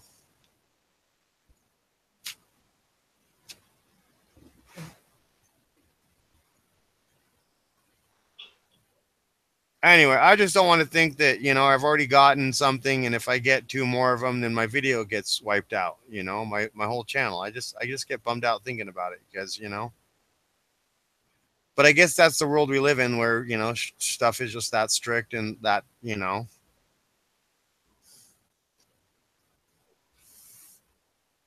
So he says, John was saying, I don't even like clownfish that much. And let me explain why I like the goldfish. They're just super common, too common. Yeah, I think, you know, Disney kind of killed it for the clownfish. I mean, I think the only great thing about Disney and the clownfish is now we've got 25 varieties of clownfish. There's some people that, you know, have spent, I don't know, let's just say the last 7 years breeding some incredibly, yeah, spectacular clownfish in colors that I never imagined. So I'm trying to get through chat. You guys are talking a lot of cool stuff. Clownfish are awesome how they get into a sea anemone and use it to protect them. Yeah, that's one of my friends has a tank that's got a sea anemone and a clownfish together, and he said it took like 8 months for them to get along. He said it wasn't instant because the clownfish just kind of annoyed the sea anemone. But I guess he said he got a fish that started to pick on the clownfish, and then the clownfish made friends with the sea anemone, and then everything was balanced in his tank.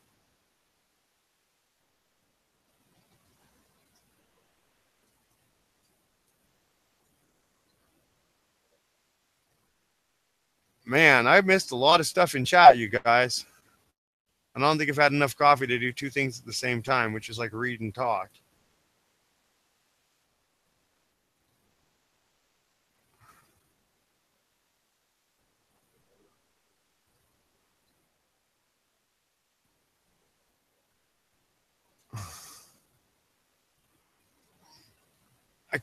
All right, cool.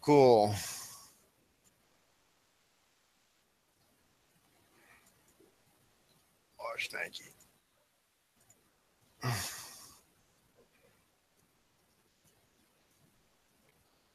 All right, and I see Aquarium Cop says he's got a new video out, but not released it yet because he will post this after the stream, but he doesn't want to do it now because, yeah. All right. And then down the wormhole just popped in.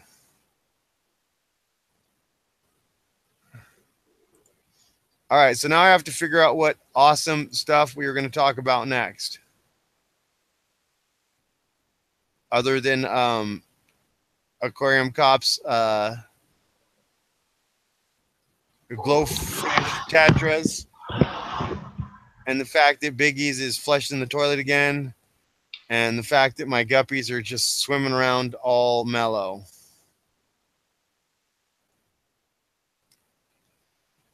I get kind of bummed out, you guys. I think this guppy right here might have like a little deformity.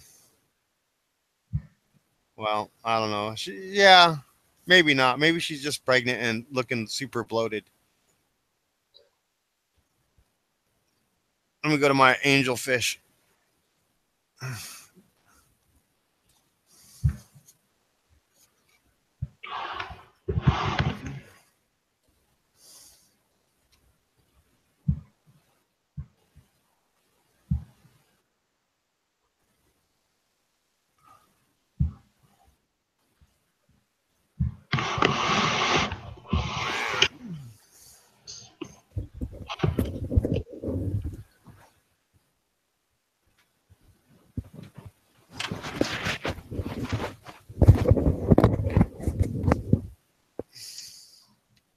I think I unplugged my angelfish tank heater by accident. I have to figure this out.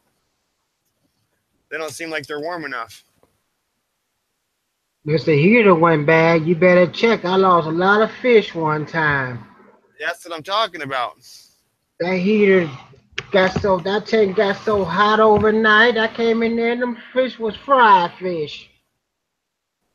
That can't be good.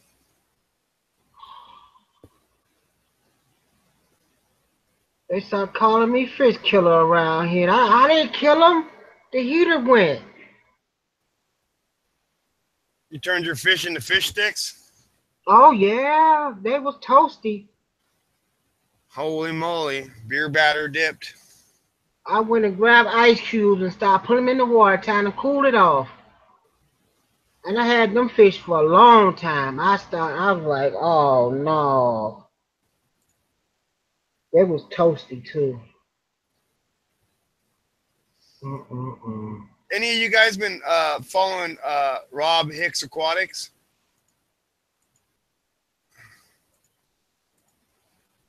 Rob Hicks. Is he Canadian? Yeah. I see some of his streams.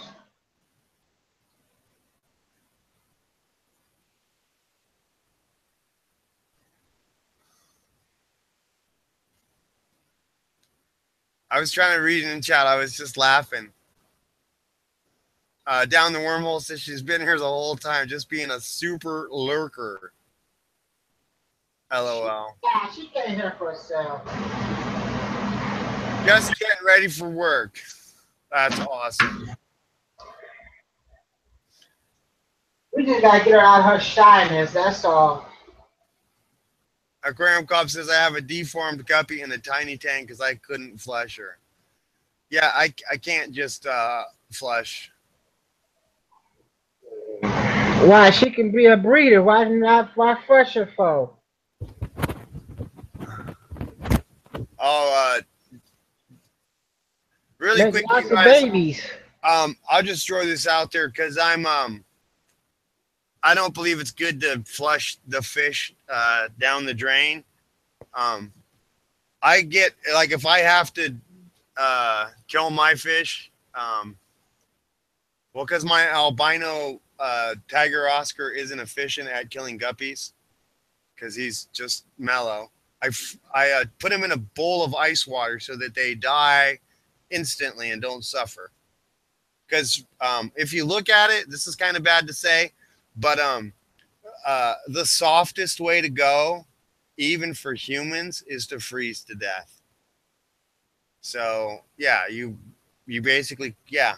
So I freeze my fish because it's the most ethical and humane way to do it. So anyway, I was trying to think what funny thing I was gonna say. Oh, I found it. So the cop says, Dan, your friend is hot. Just saying, looks and nerdy brain. Too bad she's married. She's a good equal match for you. Yes. So anyway, she's married to my friend. And yeah, she's kind of, as I said, she's an interesting gal. We get to perform together. And yeah, we've performed, you know, a few different shows. And her husband's been like, hey, cool, no problem. pretty awesome fellow. Anyway, yeah, I don't know. I probably don't want to get into it because I just sound crazy. But yeah, we're just friends, so I'm lucky. But she's a kind of a gal where I guess it's just never mattered that she's married. So, and her, yeah, she's a pretty interesting gal. But I don't know if I'll ever end up dating her because she's just, well, we'll just say she's just too darn interesting. But I love hanging out with her. I love learning new things from her. And yeah, this shit we do together is totally off the wall. And yeah, we I shouldn't say we attract a large crowd, but whenever we're together, having the kind of fun we love to have, yeah, people clap and they go crazy. Because the bottom line, me and her, we have fun together that's probably illegal in a few places. Not illegal in Washington, though, thank God. So we'll leave it at that. I guess that's fair to say. I always have a huge crowd of people watching, though, so, you know.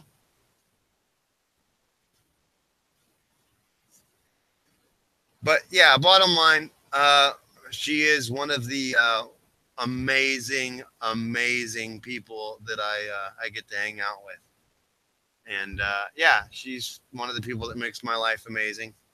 Not only her knowledge on chemistry and other stuff, but the pure amount of fun that we have and the pure amount of fun that we get to share with the fire family that I have, which is kind of like the fish family. But yeah, the fire family, well, stuff is always on fire. So it's a pretty hot family. This fish family, I got to say, I got firetail guppies, so it's pretty hot. But you guys are a little more mellower.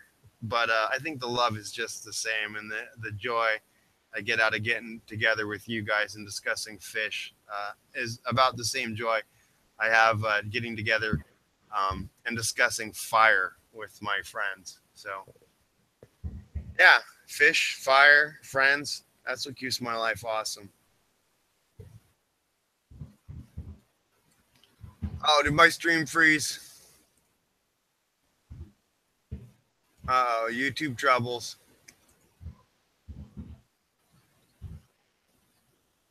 Are we back up to good times? Let me go to the chat.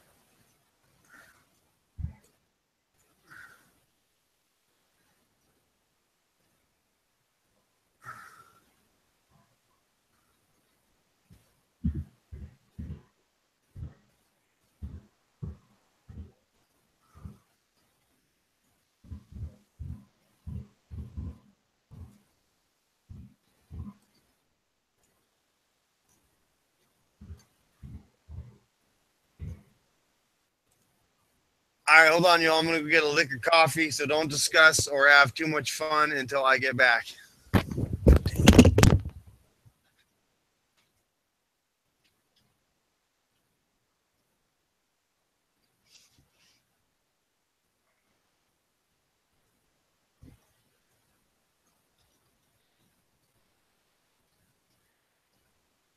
It's getting hot in here.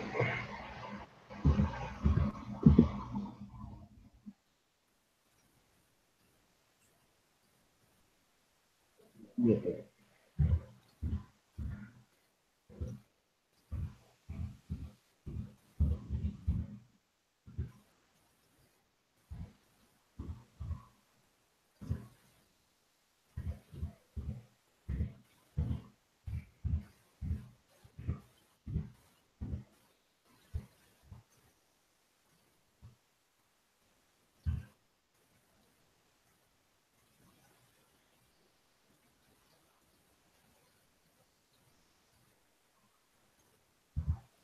I guess I can't play no more music. Can I type it?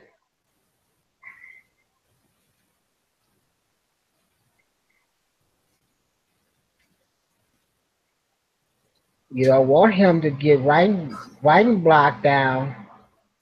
Too much writing things. Can't play music. You better be careful what you write now. You might get in trouble for writing now. You never know. Don't say too much. You might be living in a foreign country. You can't say the country name too. You might get in trouble by if you say the wrong country now.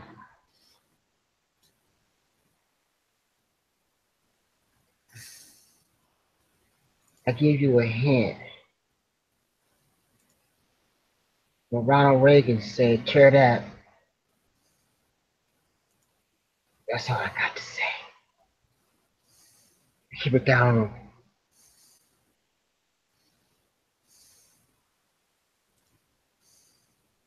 I'm gonna start saying words and just leave beep. I'm gonna start beeping my own self now. Every time I say something wrong, I'm gonna go beep.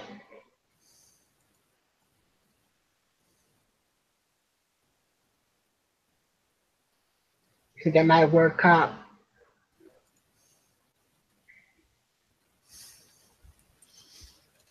Okay, I just got back from having some coffee, so I feel a little better. Trying to wake up. It's coffee. It's nothing else but coffee, YouTube. That's all he drinking is coffee. It's nothing else than that but coffee. We don't want him getting in trouble. Dad, tell him you're drinking coffee. That's I can't legally tell you what I'm drinking, you know. But we can't joke no more. We gotta be serious now. Well, YouTube does record everything. We gotta be careful what we say. We know we live in a communist country now on YouTube. Well, I mean, you can't exactly, you know what I mean.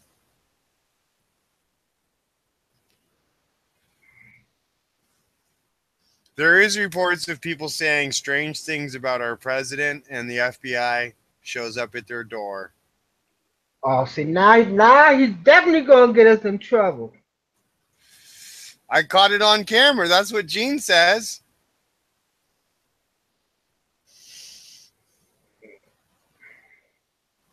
Aquarium Cup says, I'm only talking about a guppy in my tank, Biggies. Right. I don't know what this man talking about. Right. Okay. I need to take my psych medicine today. I took my medicine all morning. That's maybe what it is. Are you hallucinating? Yes. I see dead people. Or does the medicine make you hallucinate and see dead people? I don't know. I never can tell.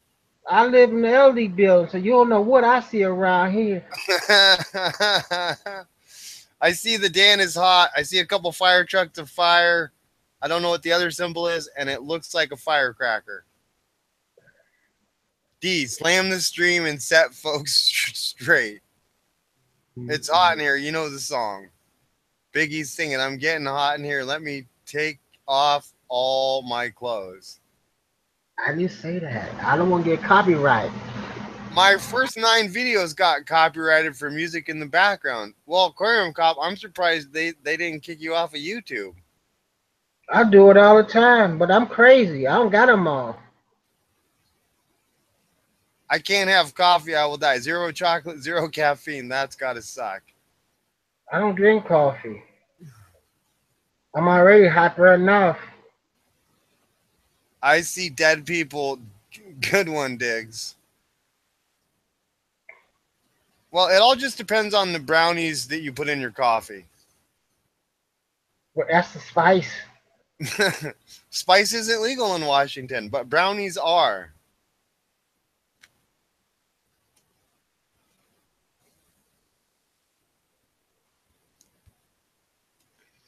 So Aquarium Cop says, I deleted them, so all was good.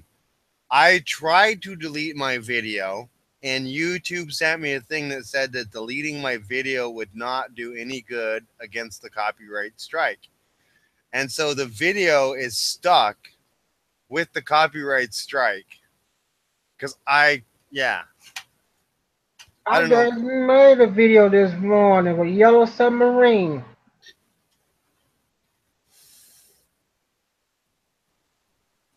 If a male zebra Daniel bred with a female long fin leopard Daniel, what would the offspring possibly look like? Well, 40% would be zebra and 40% would be leopard, and the 20% in between would be a mix. It'd be a Unless mutt.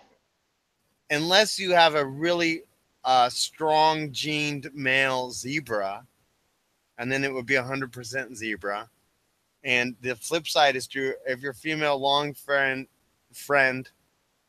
leopard Daniel has stronger genes than the male zebra Daniel, then those genes would stick.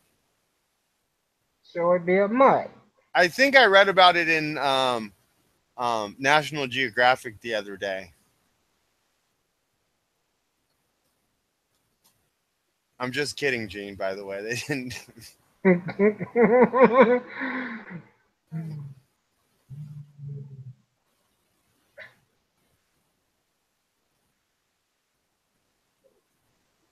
What they call that now? Aquarium Cop says that was a year ago. Then that happened to me, so maybe the copyright stuff got different. On a note for that, I watched a stream the Aquarium Co-op did 3 months ago, and he mentioned that 2 weeks before, and part of the reason he was doing the video was because YouTube was tightening up restrictions on the copyright laws. I know one of my other websites that my Fire family uses. We do a lot with photos, and I guess I'll have to just share that some of the photos I do with Fire do make it into the Seattle Erotic Arts Festival. And those photos on this particular website are copied and they are put in a database. And this website actually searches other websites for the photos. And if they find these photos in other websites, they take huge action. And if you try to post a photo into this website that's copyrighted, this website that I talk about takes action against you. And for the last 2 years, they have been incredibly, let's just say, amazing about finding some of my artists' photos or some of my photographers' photos on other people's websites, or people taking incredibly awesome photos and calling them their own or putting them on one of the photos got stolen and put on an album cover in Europe, in like some small Eastern Bloc country. But the bottom line is they managed to sell like 2 million albums. And yeah, they got charged with the help of the website. Although the problem was the website took 75% of the winning from the lawsuit that they actually won. And the artist got 25%. But the bottom line is they got to keep the art. But every album that they did after that, they would owe him for the art.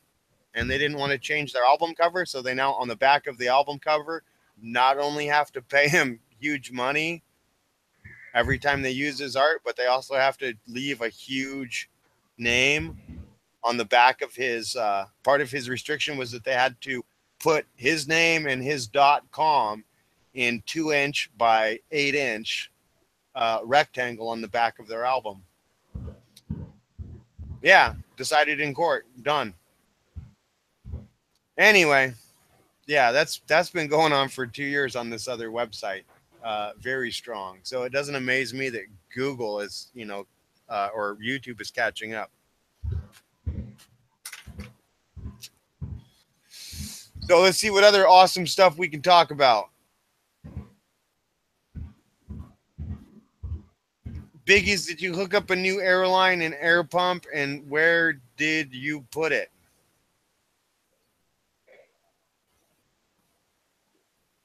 Dan's other website is gstringandfartsonfire.com. No, it's gone. One J Tank, wait for him. We got to make a record of it. Recording. All right. Record. All right, I got it. See, you guys, I haven't had enough coffee yet. I'm just seriously not awake.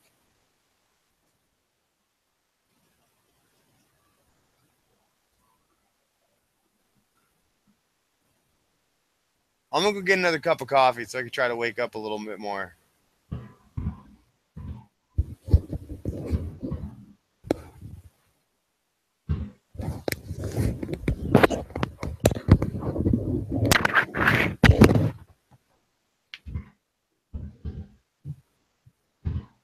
I cannot spell at all.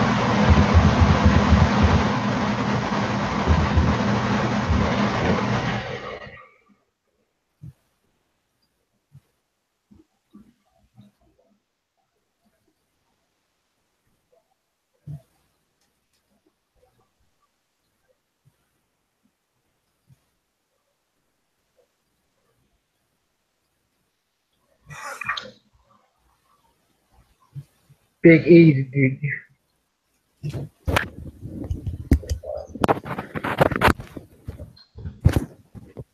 Yeah, I did. I hooked up to a 20-gallon, 10-gallon tank. I got 2 sponsors on there, and I got a fan on there. Or what? I think that's a fan. What they call a wave thing. All right, I just seen I got an email from Chris Cool, and I just seen I got an email from Aquarium Cop.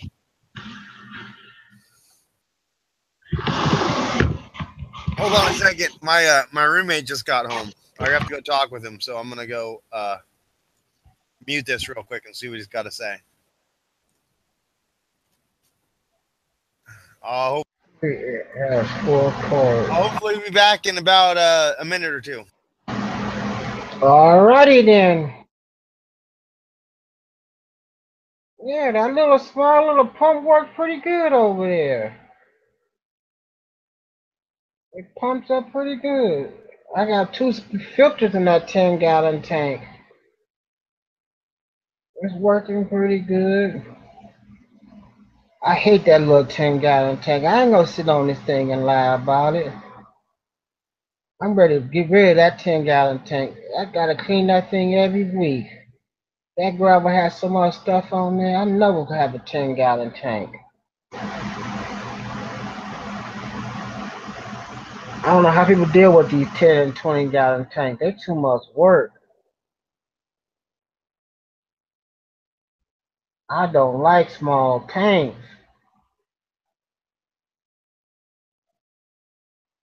I had this 75-gallon tank for 17 years. No, I think I'm about to get rid of both of these small gallon tanks. They too much work.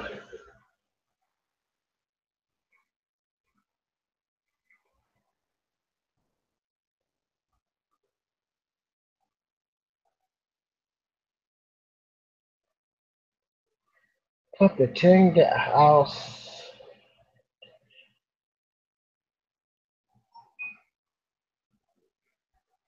Oh.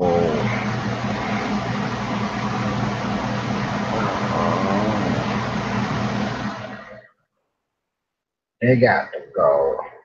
They're too much work. They're too small.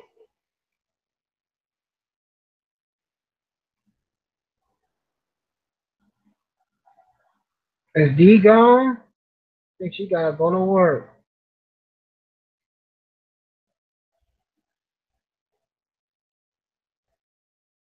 Yeah, right. You too shy. She don't want to come up here and have no fun with us. I promise you, she come on here, I'll be on my best behavior.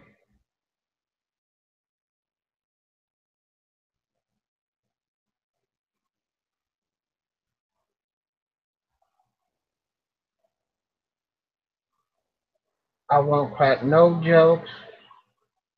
I'll keep my mouth shut. You know that ain't gonna happen. That's not me.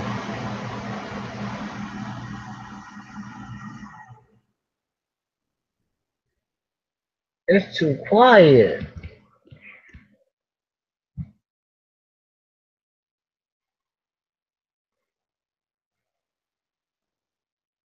And muted everything.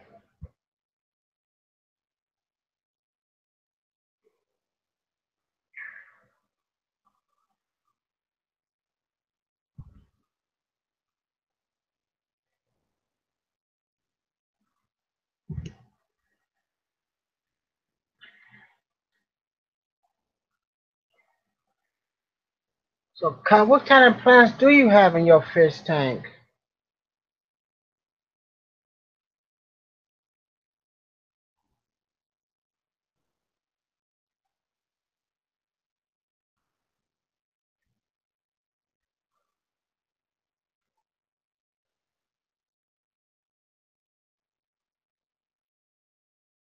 Oh, I got that hawthorn grass. That's a real plant.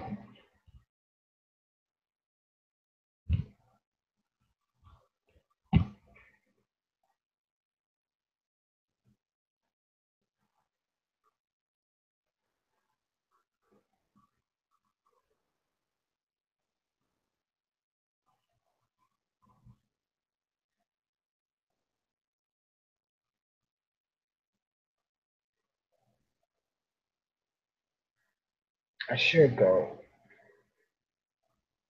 over there and show that 10-gallon. So you got the same thing. I don't like that. I think it's called hawthorn grass. I try to buy a plant, I end up killing it.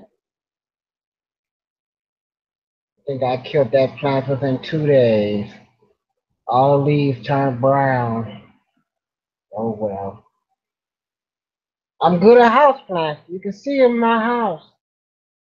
I can grow some house plants.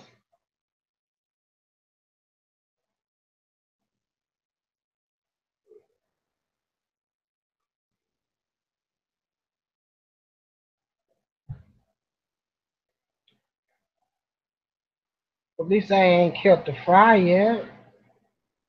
They doing pretty good over that 20-gallon tank. At least I am breeding them good. Okay. And duckweed. But then duckweed, like, it just multiplies. It's like some duckweed, like some that grows down in the south on the top of the out in the swamp. That's what tanks are like to me when they got duckweed on top. Like there's swamp water.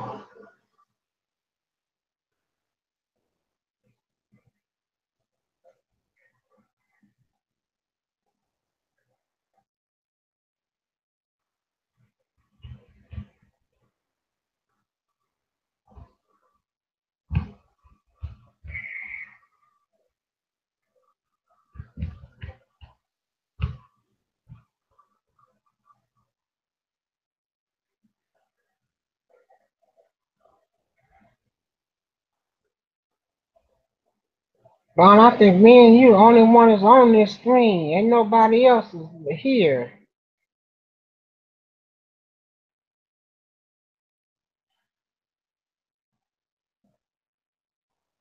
It says for watching.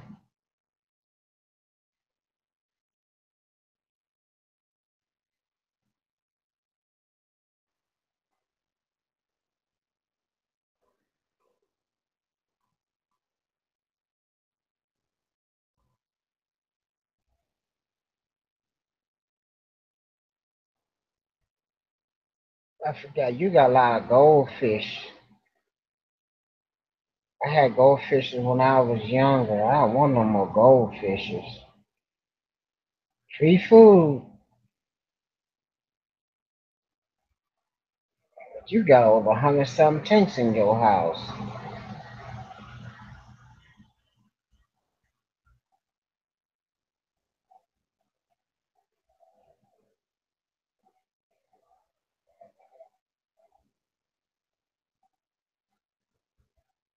2 o'clock, the cable man supposed to be here. Fix this wall, fixing that wall over there.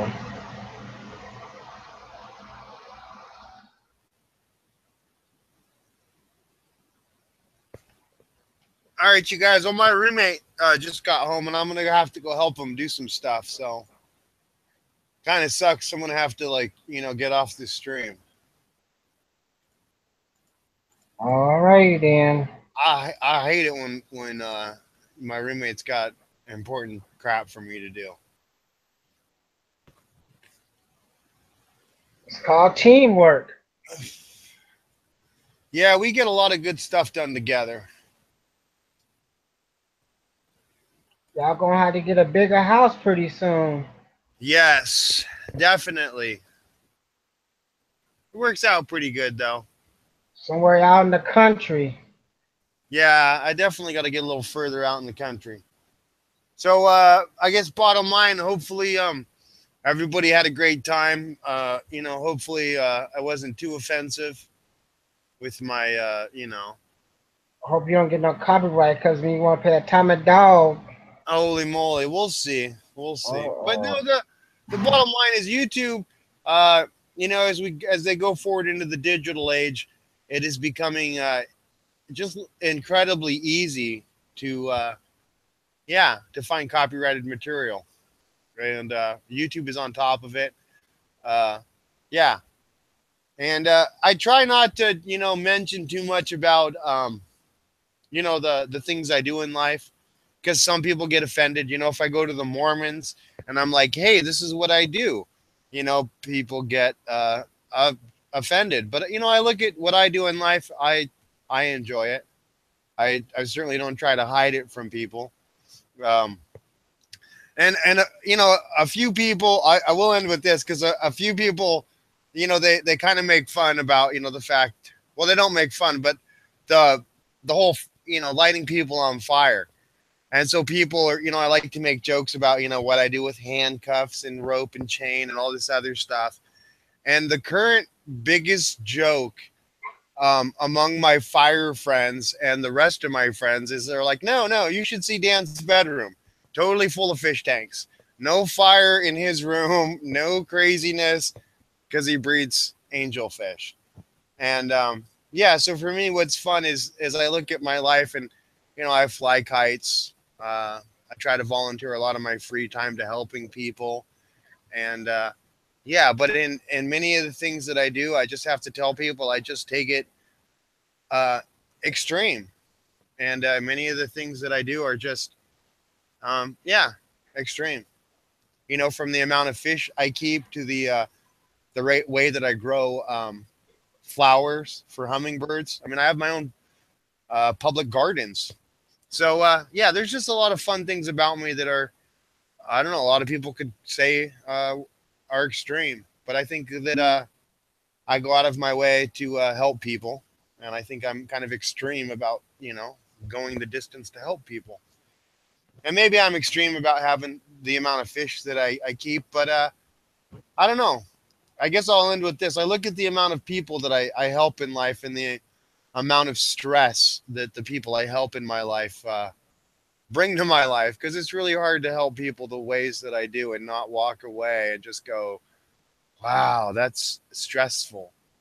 And I think this a sign of the stress in my life is the amount of fish that I keep. And the bottom line that I get at is this is the best stream yet. And I look at how to be my best. Oh, my roommates. No, I'll be right there. Anyway, my roommate's bugging me. But what I look at really is how to be your best. And I realize that for me, it's about doing just that little, we'll call it that little extra 5%. And so in everything I do, I just try to put in that little bit of extra effort. Some people call it love.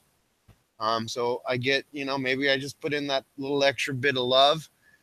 And I guess if people tried to argue that, I'd just say, look at my fish. Because, in all the tanks I have, there's a lot of love in the tanks and my live streams.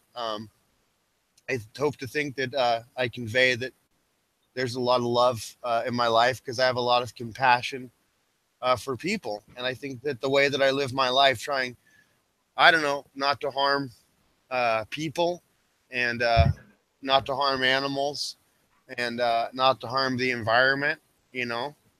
Yeah, stealing out of Petco dumpsters probably isn't the greatest thing, but if I can keep something from going into a landfill and I can make use of it, or a veteran can make use of it, or anybody can make use of it, I think it's better making use of whatever's in that garbage can than having it go into a trash fill or a landfill or into the ground. So let me flip over into chat real quick.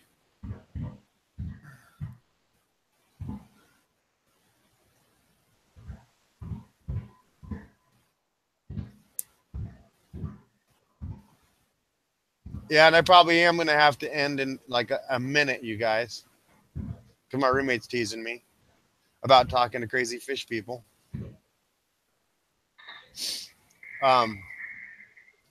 Learning the tips and the tricks and love of real people. Aquarium Cop, you can't learn love, has to be from the heart. Yep. So gross how people lost their way being normal and honest. Biggie says, so true. Karma is real. Good luck. So true. Get someone, love it. Yeah, you know, real quick, you guys, I look at my life and, you know, it's funny because I tease people that I get to go to church once a week, you know, because I maintain a church. But I tell people it's not like I go to a church and listen to a pastor. But the flip side of that is I actually have four pastors in my life.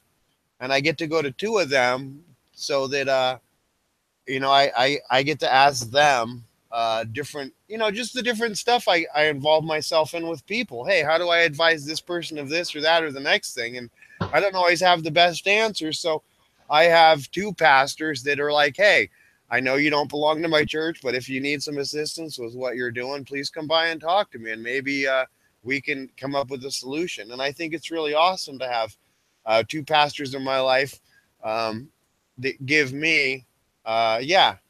And there's another church that I take care of that's across the street from the church that I get paid to take care of. And I befriended that pastor. And yeah, I help him. And so he's called me a couple times just to help out because he'll know that I'm across the street. And I'll be like, hey, I noticed you're across the street. Can I get you to come over here? And so, you know, it's the bottom line is it's fun for me to have, yeah, very, very interesting people in their life. And I get to realize that I think the reason that people go out of their way for me is that they realize that I'm already going out of the way for quite a few other people. And I do manage to get myself in some interesting predicaments. And I don't always have the greatest answers. So I'm very grateful to have men and women that are a little wiser than me that get to advise me how to handle the situations.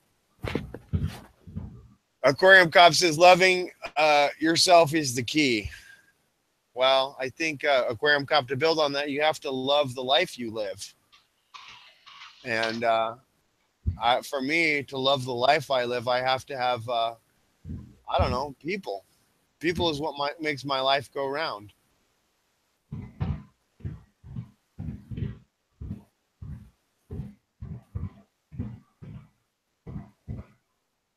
But yeah, for me, I look at the many awesome things in my life, and you know, I've got many incredibly awesome things in my life to love, like fish and crazy fish people and YouTube and live streaming and, you know, awesome coffee.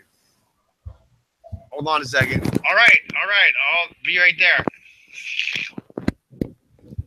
That's me hassling my roommate. Anyway, I hear him in the kitchen raiding my coffee, so I might have to go make more.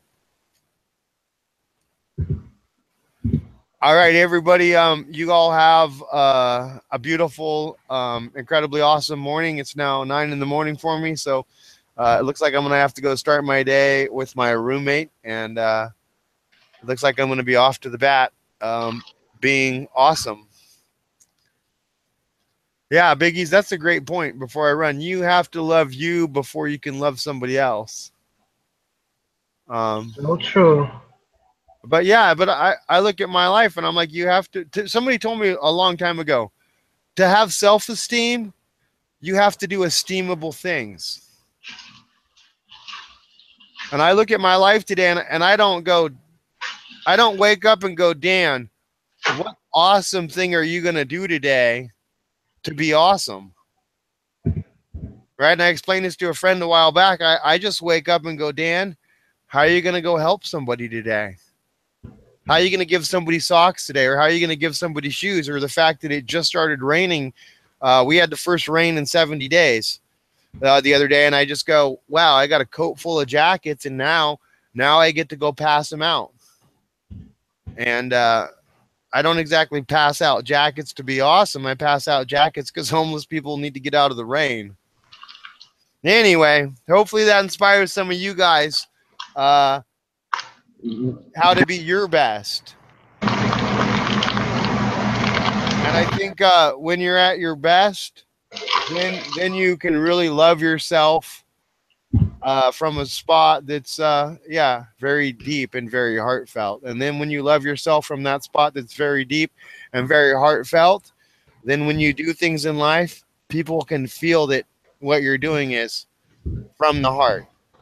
So that's as philosophical as I can get without the amount of coffee that I need. So I better go.